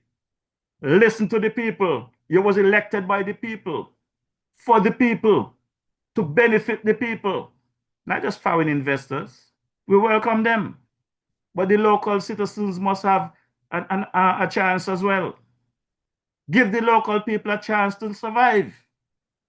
Can't be all about filling up all your overseas account, kickbacks and whatever else comes along with it, the perks. Give the locals a chance. That's what the DJ is saying. At Paul Southwell Industrial Site, the one in Sandy Point. But this is not like those, you know. Exactly. That's what he's saying here, that some, over the years, special economic zones, some of them have been disadvantageous to planet and people. Yeah. And we have to be careful, you know. I never forget a story, and I'm going to give it now. I'll tell it over and over again because it's important. Because when the Clark and those people and the big thing do these things, they do them with big countries in mind, you know. Not 32 square miles and 68 square miles. That's their model, you know. We have to be careful. We are unique. We are special. And I say that in relation to a conversation I had when I was going to do development economics. Professor, I'm sure you have heard me say that. It's a great story. Yeah. Keep saying it. The guys say, you know, look, the models we do here has nothing to do with 68 square miles and 32 square miles. We have the Chinese model, the Indian model, the Russian model, and those models. And so you guys have to get your model. And so that's what we're trying to do, to make sure that our model fit our conditions and circumstances and history. So to its credit, the Drew government put to the nation and the world the Sustainable Island State Agenda as our model for social and economic development 2025-2040. And so... And that has received the approval of high offices, including offices in the United Nations. So much so that St. Kitts and Nevis experts continue to be invited to present the model. But it has to get the approval of the citizens of St. Kitts and Nevis. The citizens of St. Kitts and Nevis. This is our country. Well, the Sustainable Island State Agenda has not been approved by our citizens? We're talking about that thing, not sustainable. That's a wide general statement. Right. So what people are talking about now is what we do, the zoning and so on, and what will happen. People, all they're asking for wait, transparency and accountability. Hold a second, sir. Let's go from the big picture and then we come down to the granular. And that is how you view things within a context. The context is the Sustainable Island State Agenda. Everybody understands. Everybody understands. That's a general thing. Everybody understands. And like I keep saying, Sustainable Island State has, people think it's about climate change and environment. It's about more than that. It's about the quality of life. Precisely. Exactly. And leaving a place for our children and their grandchildren. Exactly. So we understand the agenda, the context. So we're now coming down to a law was passed. Good. To convert those principles into a legal framework. Absolutely. And the legal framework, it has 9 sections. And it clearly says that if I have a development, if I intend to do a development in St. Kitts and Nevis, I have to bring all of the particulars in terms of the area, show that I paid for the land or I can pay for the land, all of the economic impacts and environmental impact studies, and then this development agreement is taken to Parliament. Now, when I saw that part, I said, is this not the first time something like this is done? Which other developments had to go to Parliament? The development has to be approved by Parliament. Yeah. Christoph Harbour had to go to Parliament? No. So these this is the first one. These sustainable island zones, they have to go to Parliament. Have to go to Parliament. But I agree with you. There should be public town hall discussions before. That's all. But they will end up saying the same thing. Yeah, but they will end up in Parliament. Okay. All members have an opportunity to weigh in. You have to satisfy the. So to me, the act is, in my view, the act is very clear as to what a developer has to do, and what the governments, the federal and NIA have to do. Look at Section 5, subsection 1. The zone developer shall present an economic analysis. That kind of language is in the bill. But I thought you were quoting that in the act, they say, may.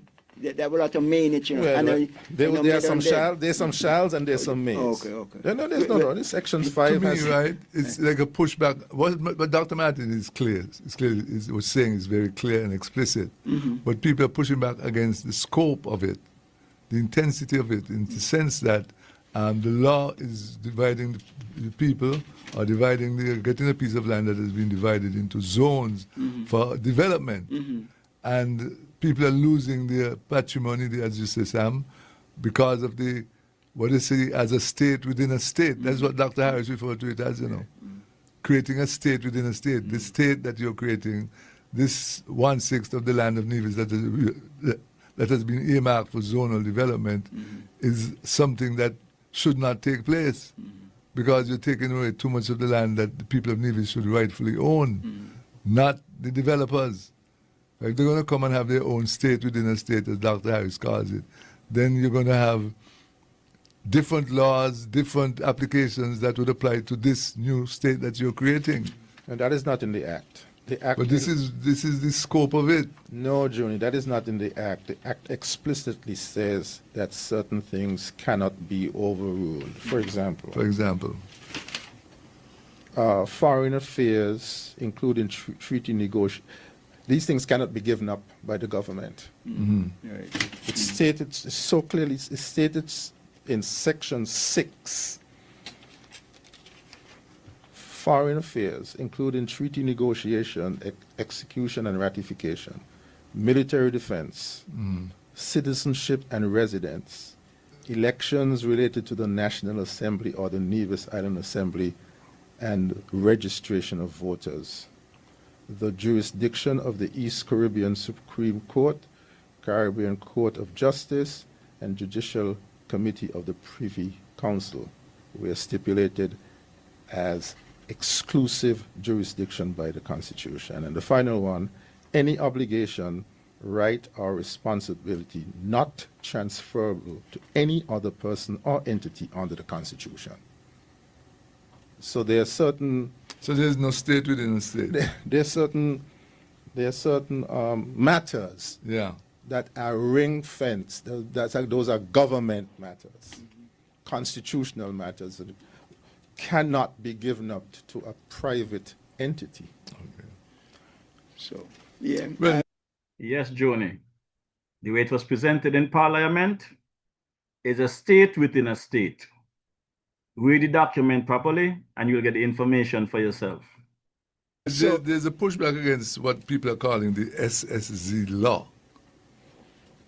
And this is the reason why, as we said earlier, the match is going to take place, because people are pushing back against that perceived domination, that perceived... Yeah, I don't know if you all remember, That's what I was saying. I have a way of speaking about these things ahead of what's happening. I remember we were here, and we were talking about that, and I was saying that the concerns about the act, and this and that, send one of you guys a message saying, they don't know what I'm talking about, but wait until, people explain it. But now they explain it, there are more concerns. And all I was saying at that time was that in these matters, to do with our land, our heritage, our posterity, our prosperity, must have adequate discussion among the people. If I own land, do I have to have public discussion to sell it? No. But so private land is being sold. Yeah. No, that's fine. But if you're going to create a zone that will exclude the citizens of the country, you have to discuss that with the people of the country. It is going to all development agreements on this act under this act have to go to Parliament. Yeah. So, but that is what people are talking about. You're going to wait until you do that. When you don't do it, and then you go to the people. Do it now. Discuss it now with the people so that they could understand what it is and see whether they approve of it. But in the final analysis. Wait, hold on. The people are sovereign. So the people are going to wait? Eh? The people are demanding, as I understand, town hall meetings. Yeah. Okay. Yeah. If they're not held, that's a political matter. Right. That is all happening. People want a discussion, a dialogue about what this thing is about. I said that four weeks ago. That is right, and we got some pushback. Yeah, we got some pushback. I mean, but, that is all people are asking for. And so I just said it. There's a need for public discussion. Yeah, absolutely. On the law. Yeah. And on any development agreements that are proposed. Exactly. You get the impression, gentlemen, that the investors who you speak about don't want to have anything to do with the laws that exist here. They want to create their own. Where you get the impression from? That's the impression I'm getting from the feedback from the opposition. Oh, well, there's an act that was passed in Parliament that says that you have to comply with certain conditions. With the laws of the Constitution. Yes, it's very explicit. Yeah, you can't come with your own Constitution. No. There's only one country, and I've seen representation that we are giving up our sovereignty. There is no way in the act that speaks to giving up sovereignty. No. That's extreme. That's extreme. But one of the things about this act is that if a zone developer underperforms or fails to perform, the Gazette order that the Gazette order says the purpose of a Gazette order, as I understand it, to say we're moving to implementation. The Gazette order can be revoked. Yep. So each development has to go to Parliament. If the development is approved by Parliament, it has to be gazetted. Which Parliament? Federal Parliament? And NIA too. But the NIA is responsible for what happens in Nevis. Yeah. Not the federal government, the NIA. Hold on. Let's see. Any if this zone is in Nevis, I have to look. Which parliament must it go to? Which government, which assembly must it go to? But this is what the Prime Minister said, basically. It goes to both? Yeah, I'm looking for the section. And then the AG, and then it will come to the federal. That's what the AG said? Yeah. Well, I'm looking for it in the law, with all due respect. I'm looking for it in the law. And let me look to see so that we can have the sequence. Mm-hmm. So the development that is taking place, alleged development that is to take place, has to go to the NIA before going to the federal government. It would must be the final. I'm just looking for the specific so we can be clear. So no, not clear. As Shakespeare said, we'll make assurances doubly sure. You know, you see him smiling. You got that. I listen to you, man. I listen. So let me give you some time to look for it. The specific. But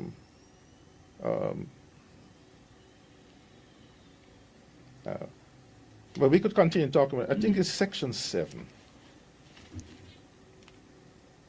A development agreement shall be ratified by and contained in a law passed by the National Assembly of St. Christopher and Nevis. And if the area is within the island of Nevis, also by the Nevis Island Assembly. That's all I've been saying all along, gentlemen. You have to go back to Nevis. Take it to the people. Take it to the town hall. Then to the NIA. And if there's a need, then you bring it across to the federal. Sam, I'm going to give you some credit in the end. You keep stroking the ball around, wouldn't take a run.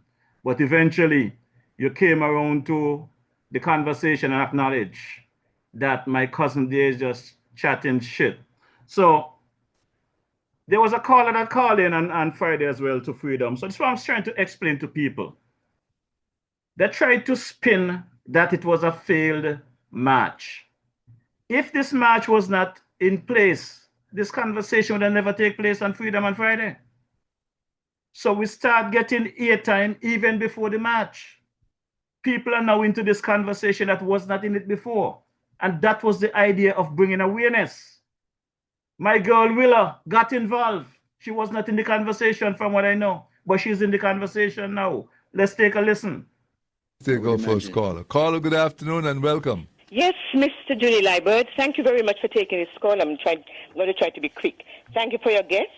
Yes. I am so happy that the Prime Minister and the AG came on, and the Prime Minister made available copies of the legislation so that some of us, even though we are lay people, can look at it, and hopefully at some time there will be a town hall or, broader discussion on it. Definitely. But specifically, I just want to draw attention to one or two things.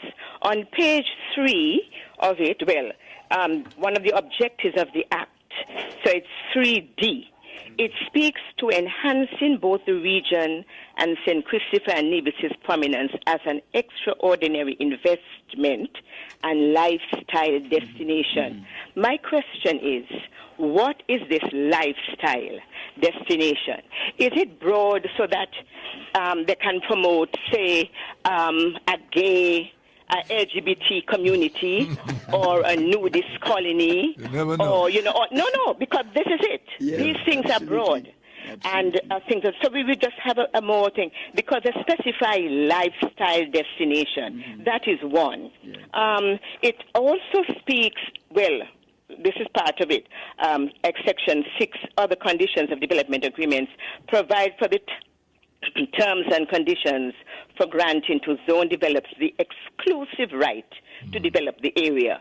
Now, what all of that means. But when you go on to the section under that, 6, section 2E, it speaks of leasing of adjacent seabed. What does that mean? And so when people have concern, what does that mean? I mean, the fishermen won't be able to go in there. So all of this, and we have to bear this in mind, and I'm very happy for what Ambassador Sam Conda just brought to bear. We are talking about a small island, 2 small islands, And so land area is key. True. And this question of leasing of and this legislation allows for several zones, sustainable, whatever the terminology is, sustainable, special sustainability zones. It can allow for several of these. So you want to know where the rest of us going to be. So, in other words, I mean, I may be stretching it a little bit, but it is good for us to have a broader discussion about what. And that is the conversation, my good people. That is what awareness is about. We needed to get this conversation in the general public. This awareness march gave us just that. Not only on the street, but the thousands online having their say. Now let's take a quick listen to the big JL. And I got to go and visit my boy and shake his hand because his closing remark, I just love it. Letter that Rudy Val penned and that you've shared with us just now. But what I want to share with you in closing is that we are supposed to be a democratic country. Yeah. When politicians are in opposition, they're all for the people, of the people, by the people, all of that. Yeah, to get into government. There you go. But from the time you get in, you forget the people. Yeah. At times, it seems to me. Yeah. And that town halls, which were, you know, before you get into office, you're having meetings here, there, and everywhere, because you want to get elected. Once you're elected, you tend to not want to see so many meetings. Or it doesn't happen anyway. But I think that politicians should give back to the community by having town halls monthly. Whatever you want to share with people, share it with them at the town hall, because people will come out to town halls because they feel a part of the government. I feel that in this case, the SSZ zone should have been special sustainability zone should have been shared with the people before it got to Parliament. I think that something should have been done at that level to involve the people, because you're people's government, you're a democratic government, and this is what democracy is all about: caring for people and sharing with people. That is fundamental. Yep. And so I want to urge governments all over the world, including those here in St. Kitts and Nevis, and in opposition, because when you're in opposition, you see everything, but when you get in, you forget. So share with the people at all times. Have your broadcast, but go out and meet the people face to face. Right. Because this is what it is all. This is what governance, good governance, is all about. That's right. That's right. And so I'm calling on politicians near and far, especially those in St. Kitts and Nevis, all the political parties. All the political parties. If you care for people and you want to get re-elected and you want to be a good, successful politician, care for people by sharing. And so this is what should have been done. It's not too late. No, never too late. Never too late to consult the people. Sam, never too late. So that's my contribution with that. So my good people, again, I want to big up Sam and the Big JL for their positive input in this conversation. I need to get close to my cousin there, Dr. Martin. I'm not a violent guy, but I believe in political action. So don't worry, I'm not going to put my hands on him. Just a few choice words that I have to give to my cousin and tell him, cut out the spinning.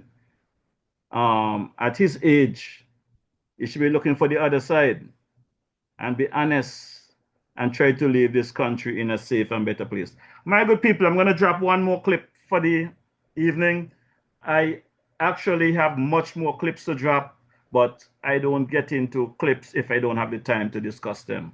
But this one, also, for those of you who say you don't know what the march was about, I want you to listen to this clip well, because this was our premier campaign against that prison project in Estridge. It was our premier campaign during the 2022 election. The Prime Minister says that's supposed to be shut down. And even after he's elected, while in Parliament, he don't realize that he's the one that have the prison project continue. Further, on August 18, 2023, St. Kitts and Nevis CBI officials, led by Attorney General, met with UK Home Office about our new CBI regulations and practices. On October 26, 2023, our same team of officials met with the U.S. Treasury Department in Florida, along with officials from Caribbean CBI states, to discuss progress on U.S. Caribbean Roundtable 6 agreed principles, Madam Speaker. On January 25, 2024, the team met with EU visa officials in Dominica to update them on new regulations and current practices. Madam Speaker, we have maintained constant dialogue and engagement with our international partners. However, we knew that the prison project had contributed to over 20,000 new citizenships being granted in a short period of time, Madam Speaker. This is the travesty. The travesty in all of this, Madam Speaker. 20,000, Madam Speaker, citizenships, over 20,000 to 25,000 new citizenships being granted in a short period of time. Madam Speaker, let's pause for a moment on that. How can anyone grant 25,000 citizenships for a prison? 25,000 based on the new census, and the Minister of Sustainability is here, Senator Honorable Dr. Joya Clark, that we are about 53,000 residents here in St. Kitts and Nevis, both citizens and residents. 53,000, Madam Speaker. And for a prison, you give up to 25,000 new citizenships. Madam Speaker, this is a travesty. It is borderline treason. On a prison project, you have granted citizenships to up to 25,000 citizens, half of your population. Madam Speaker, if any percentage of those persons were to come here, what will happen to St. Kitts and Nevis? But nobody was thinking about St. Kitts and Nevis. People were thinking about themselves, Madam Speaker. Putting self above nation. This is a travesty. And I want history to record that I informed the people of this. Our children must know this. Our grandchildren must also know this. This cannot be hidden from the people. This is a travesty, Madam Speaker. Any leader who grants 25, 50% of your population in citizenship by investment over prison, any leader who does that, Madam Speaker, should never be able to face the people again. Madam Speaker, this hurts badly, you know. Each time I watch the number, I call the AG. AG, is this real? Is this number real? 25,000 over a prison project? In such a short period of time, committing the country to this? Committing the government to this?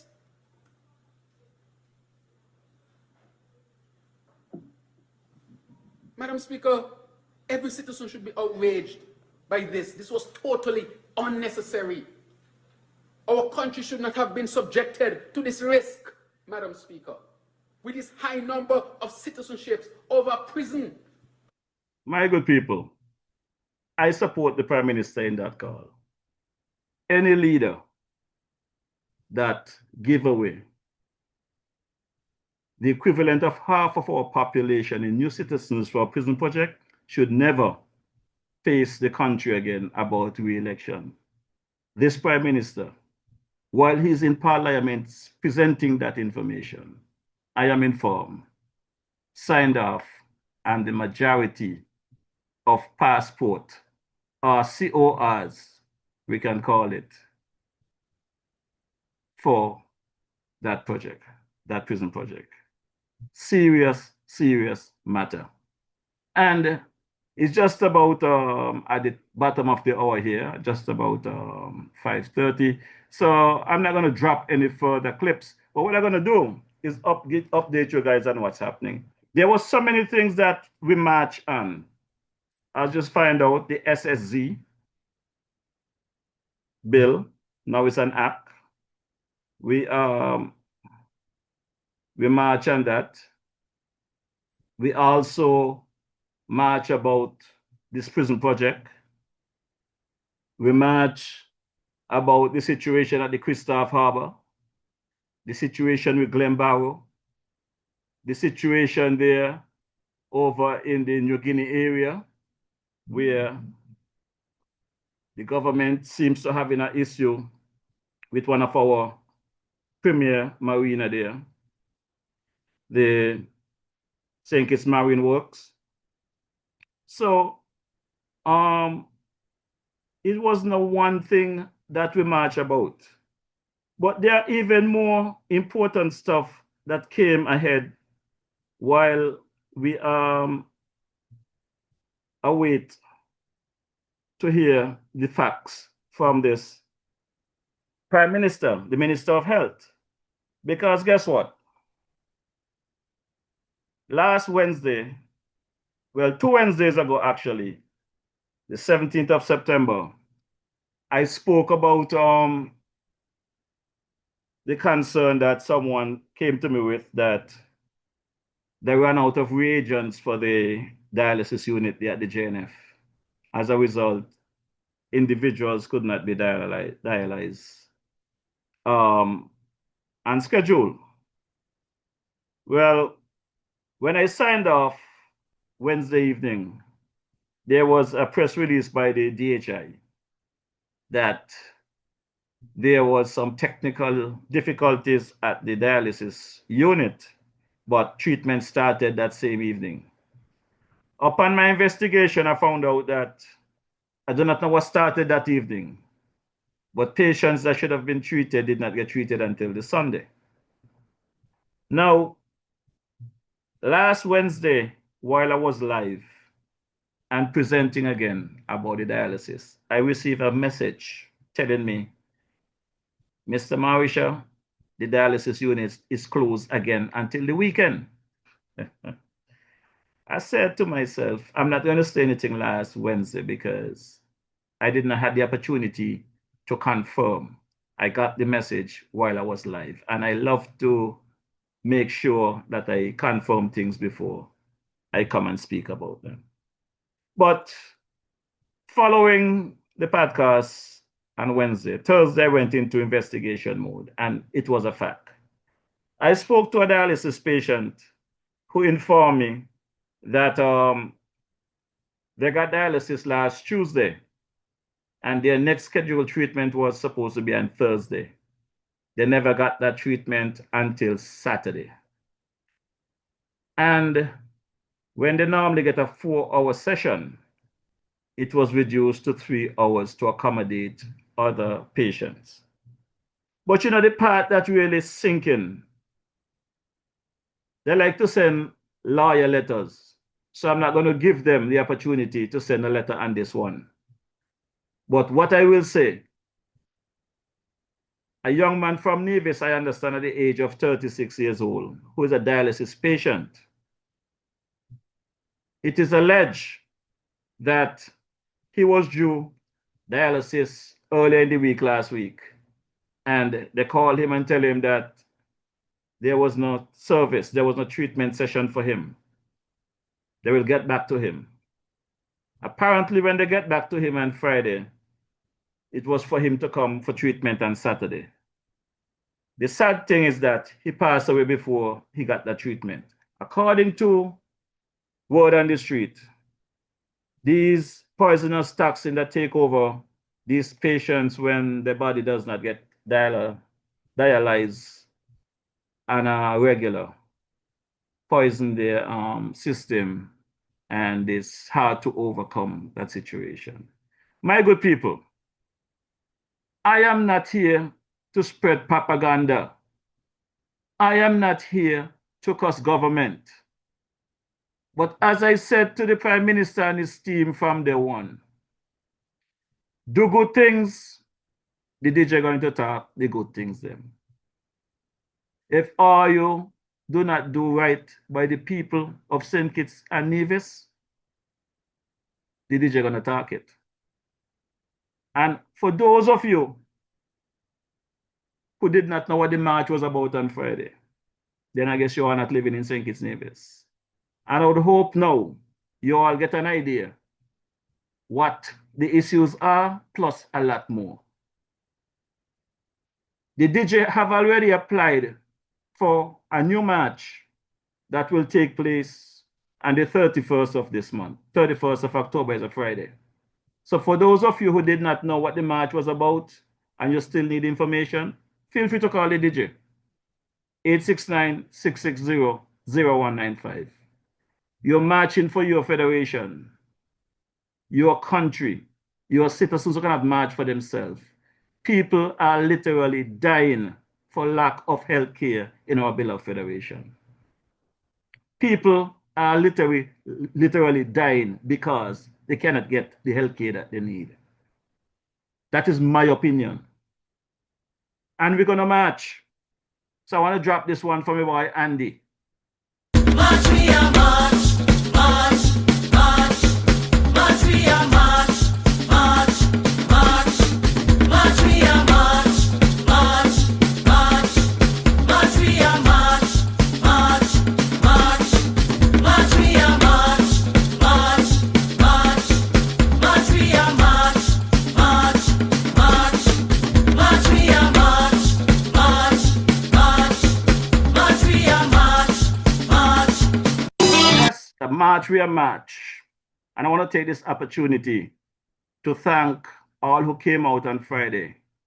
Those who walk in the street, those who walk on the side, those who line the street, those who stayed incognito at the ferry terminal because they know the wicked, bad, vindictive government that we're dealing with. I want to thank Sister Shani Gray Brooks, leader of the PAM, and her team of candidates and supporters that came out. And I want to big up those candidates like the man Nubian Guyo, as at comes Mr. Troy Mills. I also want to big up and thank Dr. Timothy Harris. Though you was overseas, you make sure you had representation. So I want to thank my boy there, Brother Lawrence, for his presentation. Want to touch my boy there, Brother Dr. Garfield Alexander. Thanks for standing up and standing out. Brother Romeo Paris, thanks for standing up and standing out.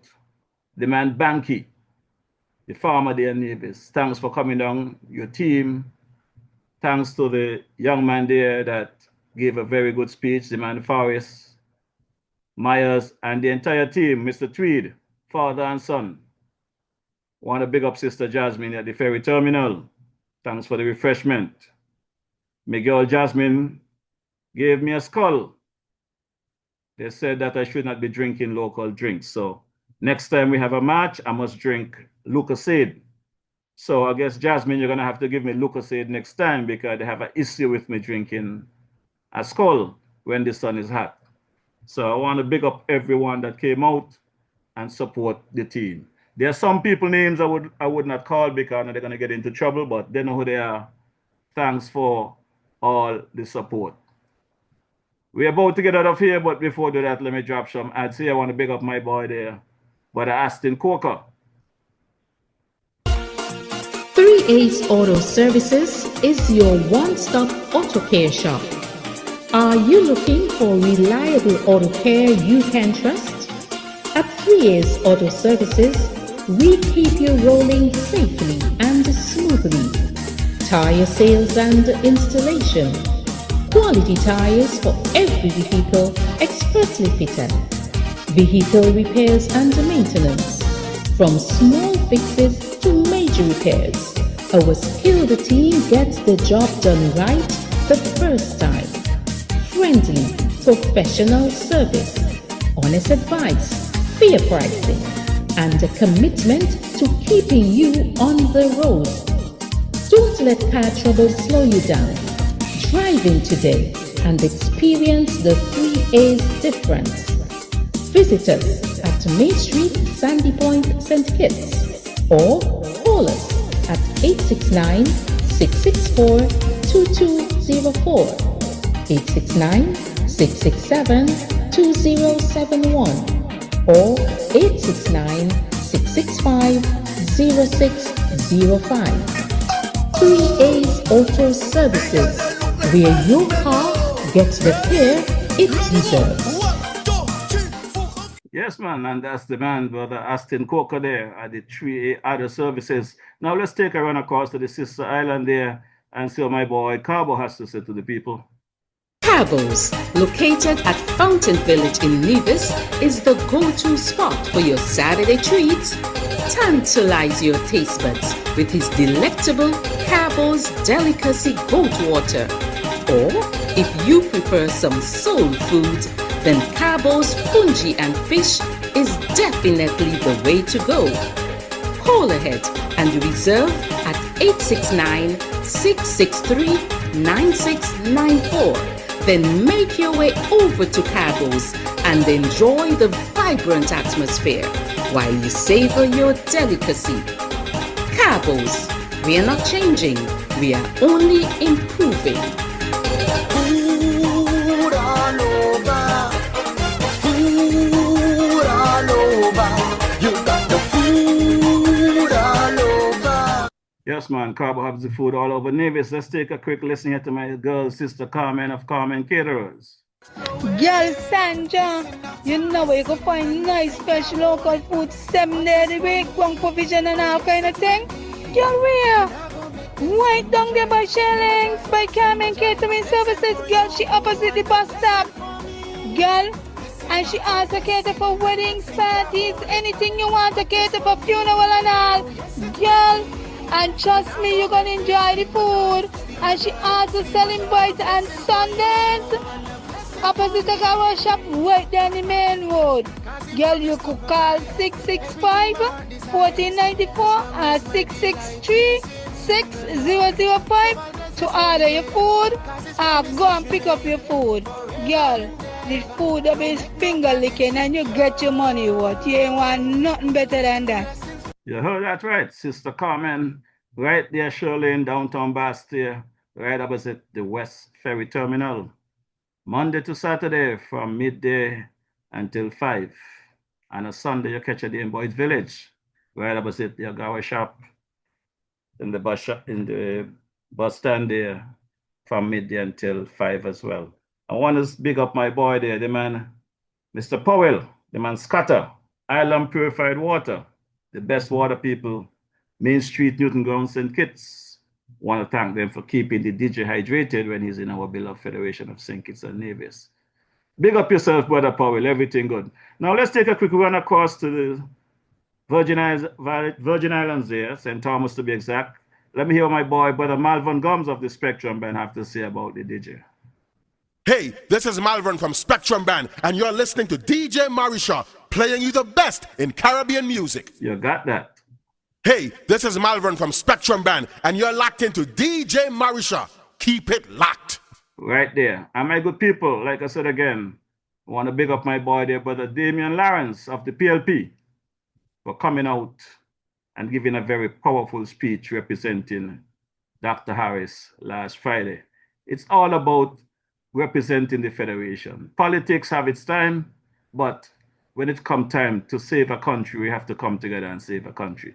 My good people, my closing song, you know, is the unofficial anthem of our beloved Federation of St. Kitts and Nevis, Arise by the late, great King Arrow. But this evening, October 1st, 2025, I want to feature one of our local talent out of Green Valley, Keon. My partner there, consider him a brother as well, Brother Lennox Liebert, his rendition of Arise. This one was done back in New York some years back during the Green Valley Global Father's Day event, Independence event, come to think of it. There was two events. There was a Father's Day event where Lennox and King Freddie and the man Mean Green went off. But this particular rendition was at the Green Valley Global Independence Session in the Bronx, New York. So, my good people, help me welcome the man Lennox Libod on stage for closing us out this evening.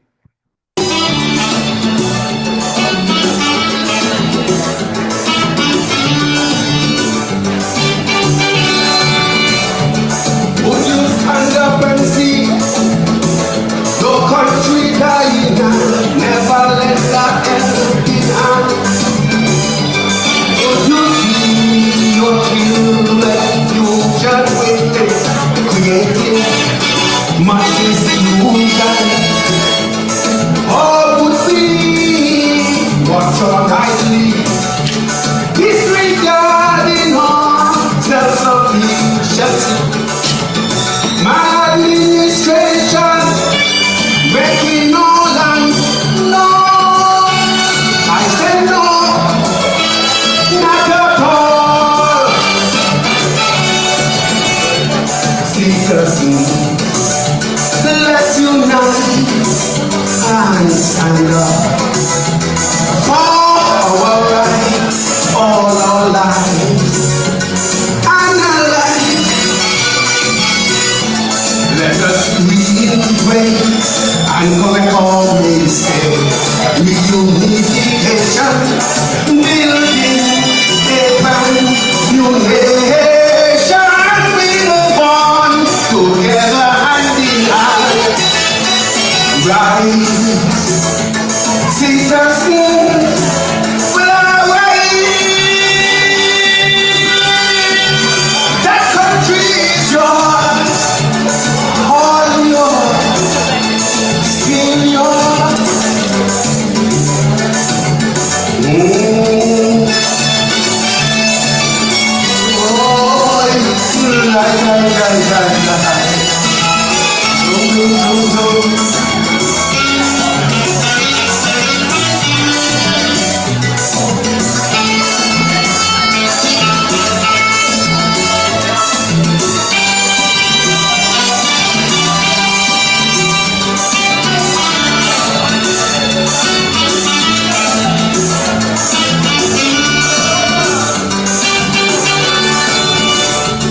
would you assist building a wall so massive or bridges? Don't care how small, as one tends to divide our people, the other unite us all. Unambitious men just cannot be a part of this community. Maladies, better no land. No, I said no, not at all. Citizens, let's unite, fans and for right all our lives. Analyze. Let us reintegrate and correct all mistakes. Reunification, building a brand new nation. We move on, hand in hand. Rise up as a rise.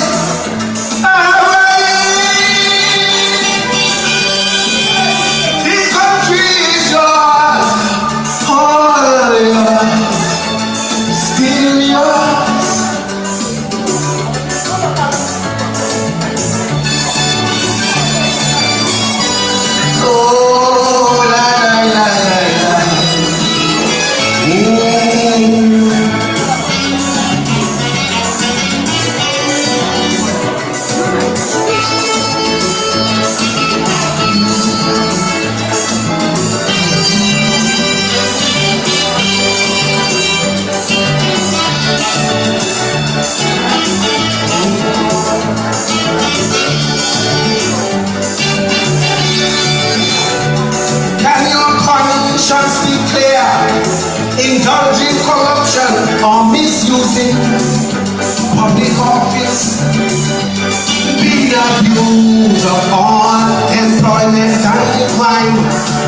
talking, our citizens. Oh, my country's in his harmony, separated politically. Hatred for our brother, cannot love each other. No, I said no, not at all. Citizens, let's unite and stand up for right all our lives and our life. Let us meet today and correct all mistakes. Unification, building a brand new nation. We move on together hand in hand. Right, citizens, well arise. That country is yours. All of us, still ours. Yes, oh God, I go on. Oh, you hear that? Divisions, divisions, one country, one people, and one destiny. Yes, very good people. That is the rendition of Arise by the man himself, Brother Lennox Liberd. I want to big up my boy Gijo's there at Gijo's Bar, Station Street, Old Road, St. Kitts. Gotta check my boy Gijo there on the weekend. I want the folks to give my boy Lennox a round of applause for his performance. Also, I want to punch my boy there one more time, the man Damian Lawrence. Thanks again for coming out. That's the man Nuban Guio, the man has a gums. Brother Mills and Sister Shani Gray. Want to big up my team that came out and support. So my good people, until such time, have a blessed weekend.